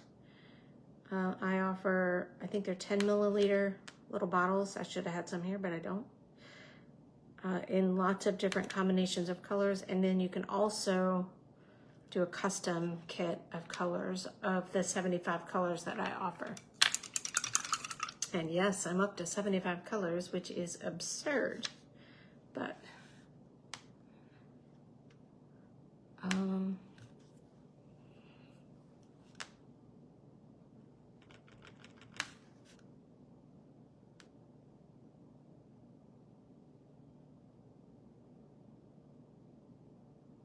so mustard is a color that is clear based, that as long as you don't go too crazy, you can just go right over the engraving, and if it goes in the engraving, it will soak in enough that you can't see it. So it looks pretty good. Maria, I kind of like my shading there. Okay. Oh, all right. I'm gonna do a second coat on my curtains, second coat on the, oh, hello, on this, and then I think we're gonna assemble and see where we're at.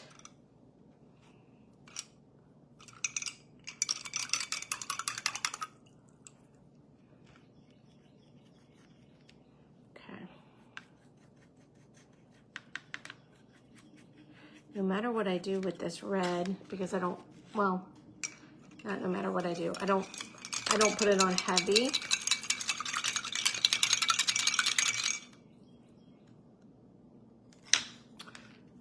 So it always needs a second coat.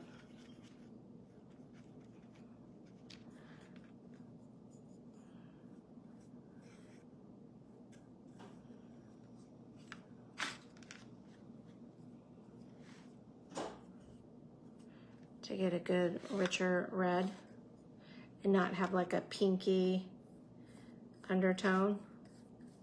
I will say though, I've been working on some poinsettias, and the one coat is really pretty, like, you know, those pink colored poinsettias.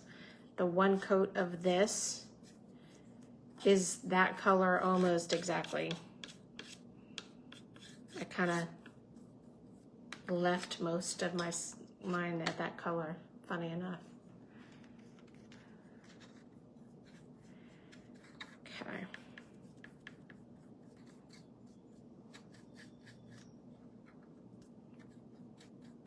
All right.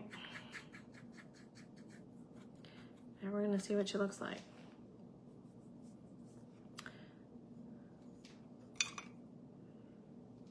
And find out if I'm missing something. I don't normally do lives at this stage of the design phase, but we're gonna see what happens. So this silver is not as shiny as it's not as tinsely as I'd like it to be, but that's okay. All right. Let's assemble. If you're just joining, we're assembling the theater for the Christmas Village. Now showing. You made it perfect time. All right. I think that's going to be dry enough. And my glue is not too sticky. All right. So if you are new to my Christmas Village, it is ginormous. I mean, ginormous. I want to say we're at 30 buildings. Maybe that's an exaggeration. It feels like 30 buildings.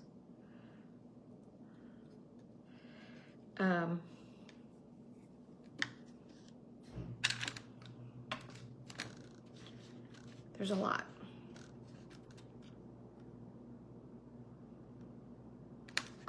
I had a little stain run over from our experiment.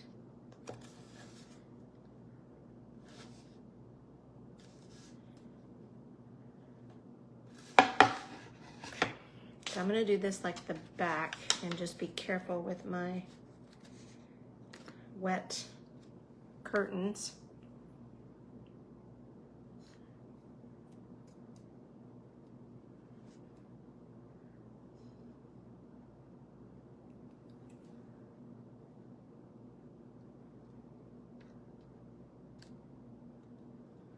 All right, these are gonna go on the edge. It's a little stain.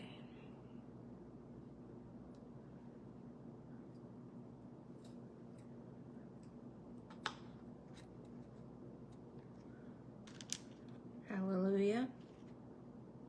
She fits. You know, the first time you design something, it inevitably fits when you look at it, and then, I don't know. Sometimes I never know, like, sometimes there's a conversion thing that happens that you didn't do. Sometimes it is my fault, sometimes it's not my fault. Okay, so this is the screen, so it doesn't touch up to the top on purpose.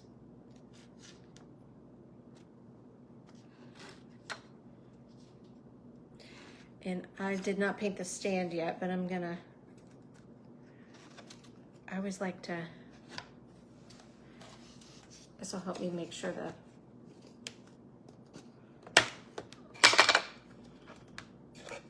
you didn't see that. And my dots are fine. Was there a slow panic as it fell? Okay. I just want to make sure that curtain is all lining up right.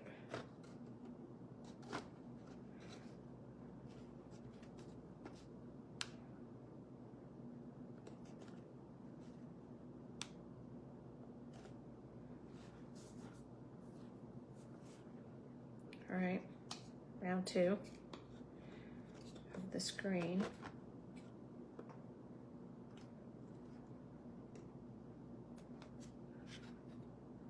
Gotta hold the corners. It is big. Yeah, so this one is about the size of the workshop, so it will be one of the bigger ones. Yep. There are some smaller ones coming too. I've tried to, you know, when I've been adding lunches, I've tried to have a little variety in the size as they come out. Because not everybody wants, I don't know why you wouldn't, but not everybody wants ginormous. I will say though, like, I have them all, obviously, and my entire village fits in one large, clear bin. I mean, you got to give wood credit, right? Like, you couldn't do that with a ceramic village. So, all right, awesome. Oh, so here's what I need to do. So this is why we, you know, generally don't go live. So I need something that's gonna prop that out to make it easier to glue. Because these are meant to be like they're watching, right? So I'm not going to glue those yet because I want to put a brace in there.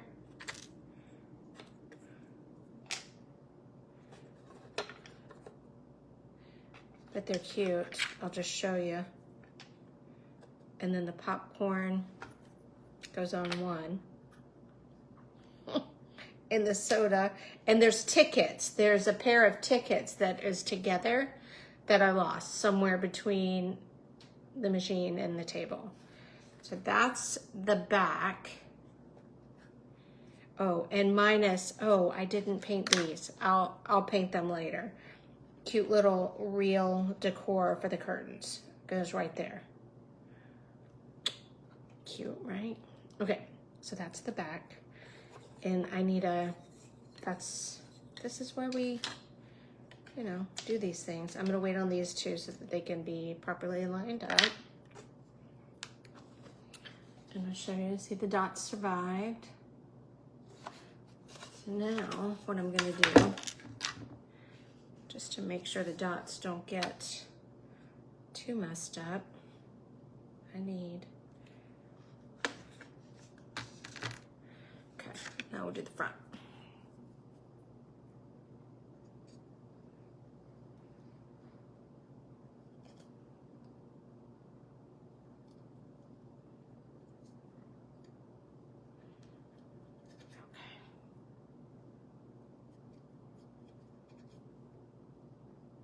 Yeah, I've been doing Christmassy stuff. So then I've been doing, I wonder if I can reach it,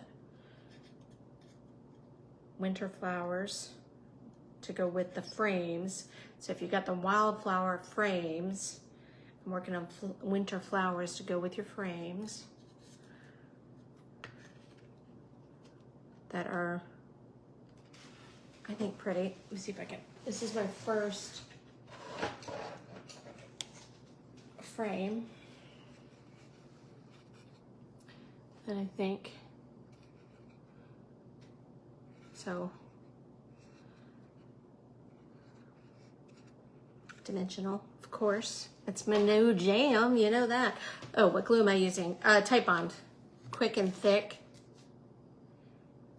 That's my favorite because it's quick, but not so quick that I can't mess up a little bit, because that's inevitable. I'm gonna mess it up if it's gonna happen. So, Type Bond, quick and thick. And then this is a, I think I posted about this before. I just put it in, I got this on Amazon. There's a post, and it's a rubber container. It comes with these little, comes with two or three of these little thingy bobs tool. And this container, I was wasting so much glue because when I do a big project like this, or many in a row, like when I go through, like I am now, a design spurt, I tend to pour a bunch of glue out onto a paper plate like we do, and then I never use it all, and you can't get it back in the container. And while I'd like to say that, oh, I don't do that, I'm just going to squirt out only what I need when I need it, that's not going to happen. I should have painted the back of the tinsel. I will go back and fix that after. See, this is why I build these for, so I can see all the things we need to do. I'm gonna put this on. Anyway, this little container, like 16, 17 bucks worth the amount of glue that it has saved me, worth its weight for sure.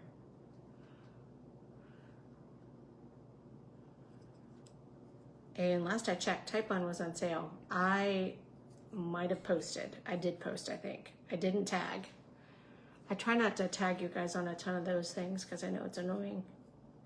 But it was on like 36% off or something. It was like $5 for something like this. It was a 16 ouncer. I was shocked. I ordered 10. Which I know sounds ridiculous, but I love it. I put it in my kits because it sounds ridiculous, but I want my customers to have the good stuff, and I think it's the good stuff, so. Okay, I've not decided if I need this extra layer yet, so I'm not gonna glue that down yet.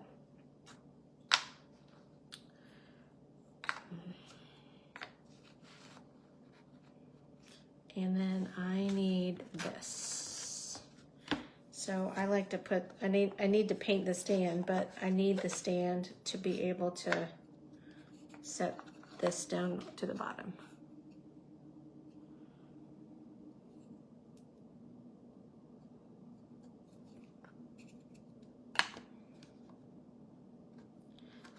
and hope I'm in the middle.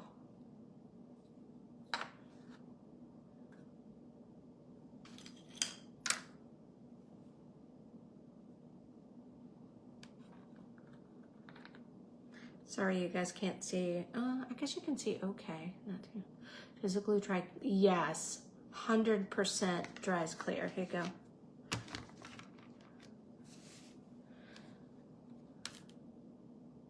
Yes, it does. It will if you get too aggressive and leave like a big like bunch of glue.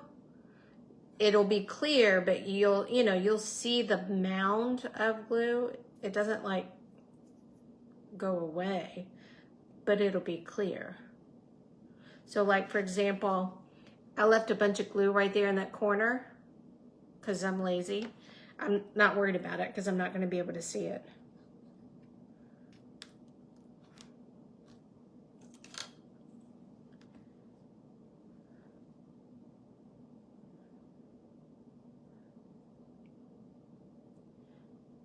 I also like that, to my knowledge, now if I'm wrong, correct me if I'm wrong, but to my knowledge, it also doesn't yellow,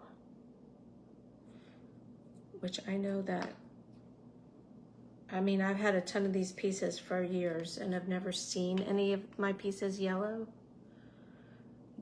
But when I used to use like regular wood glue, they would.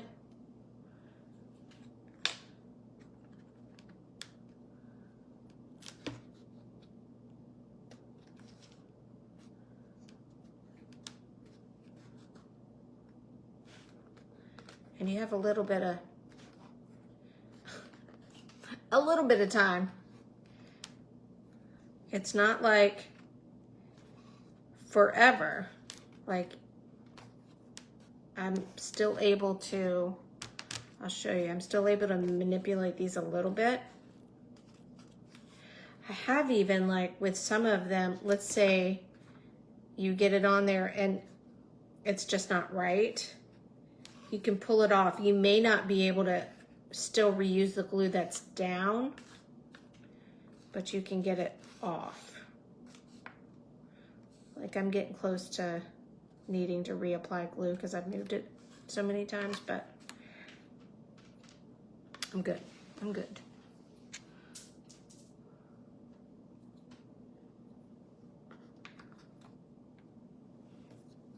And I did not paint the handles on this, so I will. Those are a little shiny. Okay. I was a little skeptical about my silver paint choice.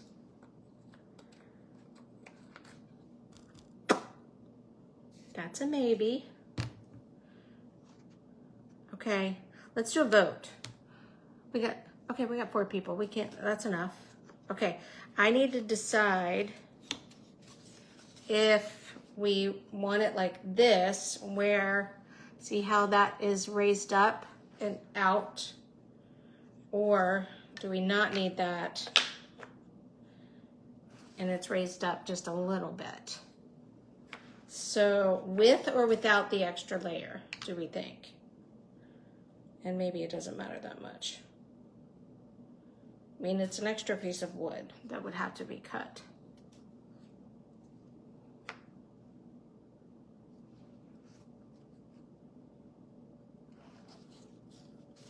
No opinions? Raise the roof. All right, we'll raise it. First answer always wins. All right, we're going up. That was my original thought. Or without. See? Lisa, you got to be faster. Dadgummit. All right, we're going down. But you got to see it without. So that way, if you buy it, you'll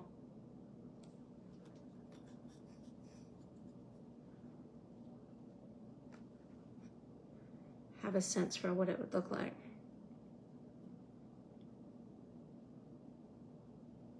Okay. Super cute. So now I am missing some details.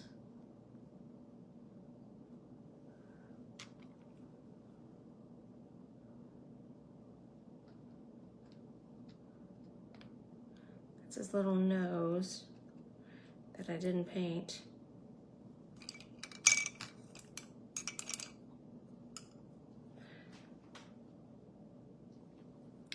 I learned that you're not allowed to use a red nose, which I think feels, or at least if you're selling it,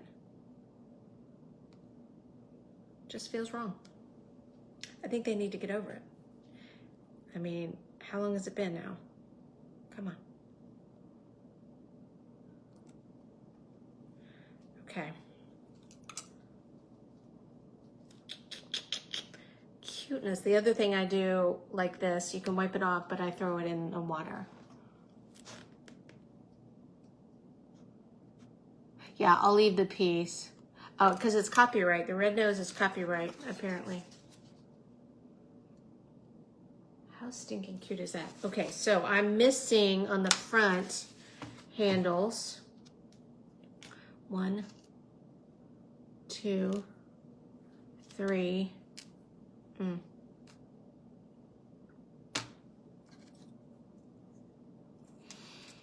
I heard something fall.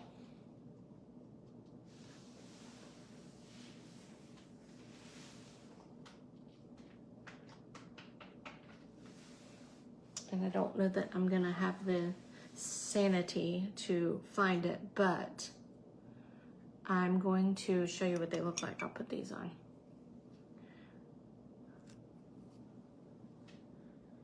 Oh, and let me put the reeds on.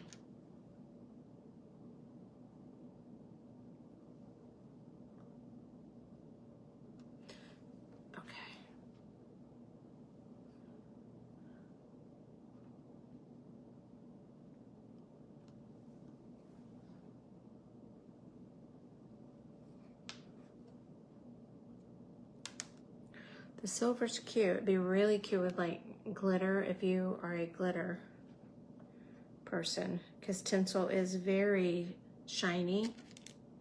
Oh, and these can go here if you want a little extra something, something.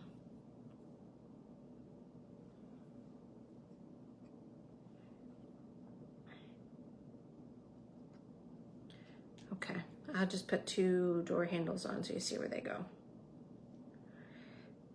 And don't, if you get this, don't lose these. Make sure you always pull down the information sheets, because I'll always point out things like don't lose the handles because they're tiny.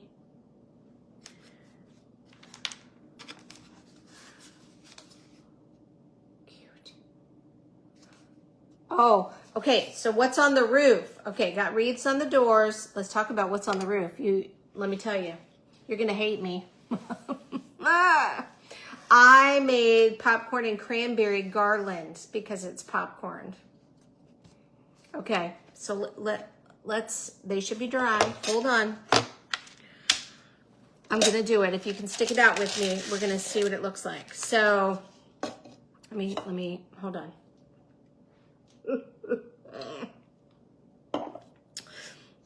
And I'm gonna, oh, hey. Oh no, that was the one handle. No. Yeah, no, okay. I thought I found the other handle. So, here's the thing.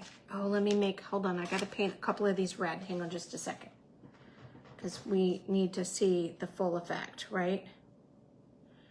Because if they're not red, they're not cranberries. All right. I'll not worry about the back side of the cranberries. Okay. Okay. So if you're just joining, stop it. I know. So, but here's the thing. You might think you love me, but you don't. Because, so the popcorn, she precious, but the popcorn, I cut the slots 3 ways. Because, you know, before you start to cut things like this, you think, oh my God, we need to be really creative. And then you start cutting it and you're like, we shouldn't have done that. So, okay, they are not symmetrical, but one side is fatter than another. And if you look at them, you can tell. So these, you know, so once you cut them, you're just gonna say, okay, These are all fat on the left, fat on the left, fat on the right, right? Okay, so they go like that. Then you have to figure out, okay, and for my kits, I'm gonna have like a drawing and it's gonna make it easier. And I'll include that drawing in the information sheet for you guys, but here's kind of how it's gonna look. So let me line these up. This one goes there and that goes there. So this one,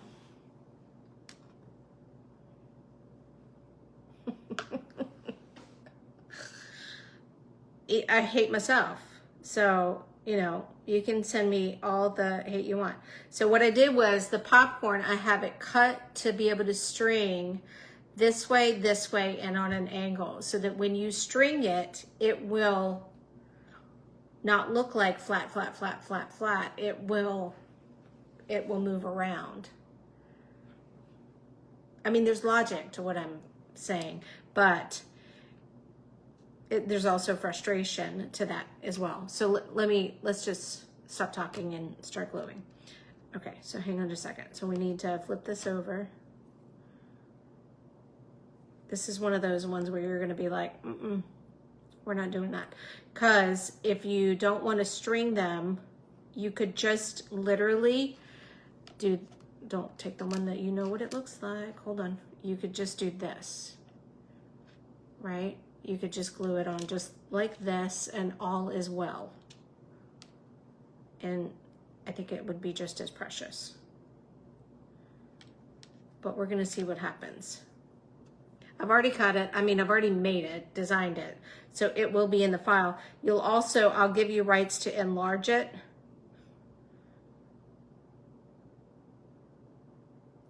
Which will make it certainly much more fun.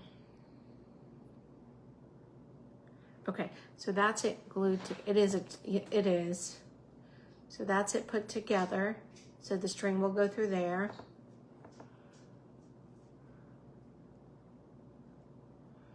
I'm gonna let that sit for a second. And then let me get another one that's straight. So this one is straight. And the top is gonna be this one.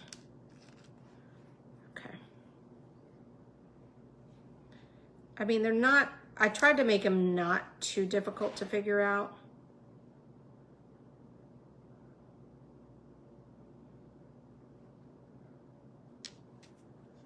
But I'm sure somebody's gonna open this and go, what was she thinking? And they won't have seen this video where I admit, I don't know what I was thinking. I was thinking it would be precious to have a real little miniature popcorn and cranberry garland going around the top of our little movie theater, is what I thought. Okay. So a little bit of glue, a little bit of glue. And you have a tiny little popcorn bead. Sorry, I stirred up the dogs with my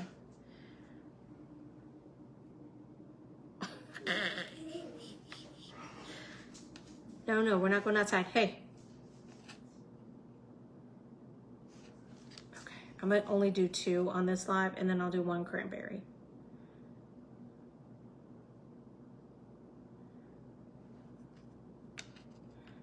And the cranberries are easy, they're just halves.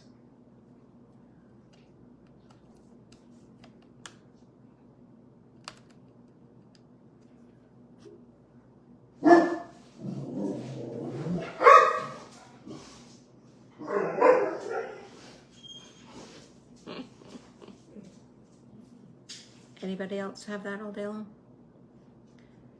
Okay, so then that's the little cranberry. How many pack? Oh, I don't know. As many as you want. So I did 3 different popcorn shapes. So my thinking was probably kind of 3 to 2 was where I was headed.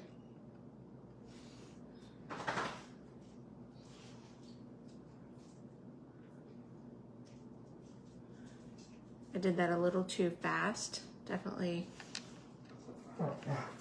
wait a little bit longer than I waited, but let's see what happens. Little baby miniature 3-bead effect here. All right.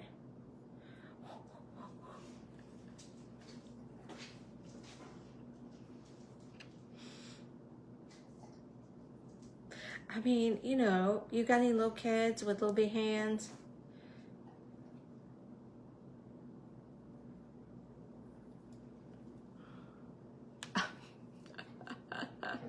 I mean, it is cute, right? Tell me it's cute. Tell me it's cute. Obnoxious. Not really, you know, but I think cute. And then... That's right. I know. That's okay. We can have a love-hate relationship right now. That's fine. But how stinking cute on a movie. I just think that's the funniest daggum thing.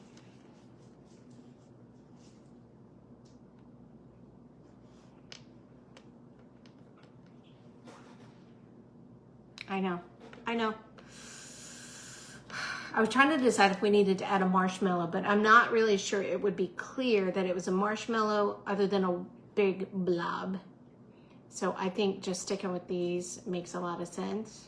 So they'll be in there. And like I said, if that's not your, like if you just really want to poke your eye out when you think about that, then what you're going to do is you're going to do this. And you're going to go like this, and it will be equally as cute because you're just going to flip your popcorn up, down, sideways, and through, and it's going to be just as cute. And you can even put them on the side, put little cranberry on the side, and it'll look like it's going all the way around. So that's my advice. There's our movie theater. So it will have cranberry across there. Super cute. You could take one of these and enlarge it to here. Again, another option if you hate that. The cranberries will come all the way around the back. So that's the concept, is that they'll string all the way around back here. This, I may do more dots on that. These are not the ones. They're small. Oh, here we go. These are supposed to be here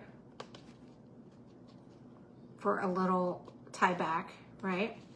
And then I have to get a brace or something, and then we'll have our cute little reindeer sitting in their seats with their popcorn and soda on the tables beside them. I don't have on my, hold on. See, I have this weird eye vision that I can see here, I can see there, but I can't see my phone. So I have this third prescription. Now I can see you. Can these be downsized? So yes, you can downsize.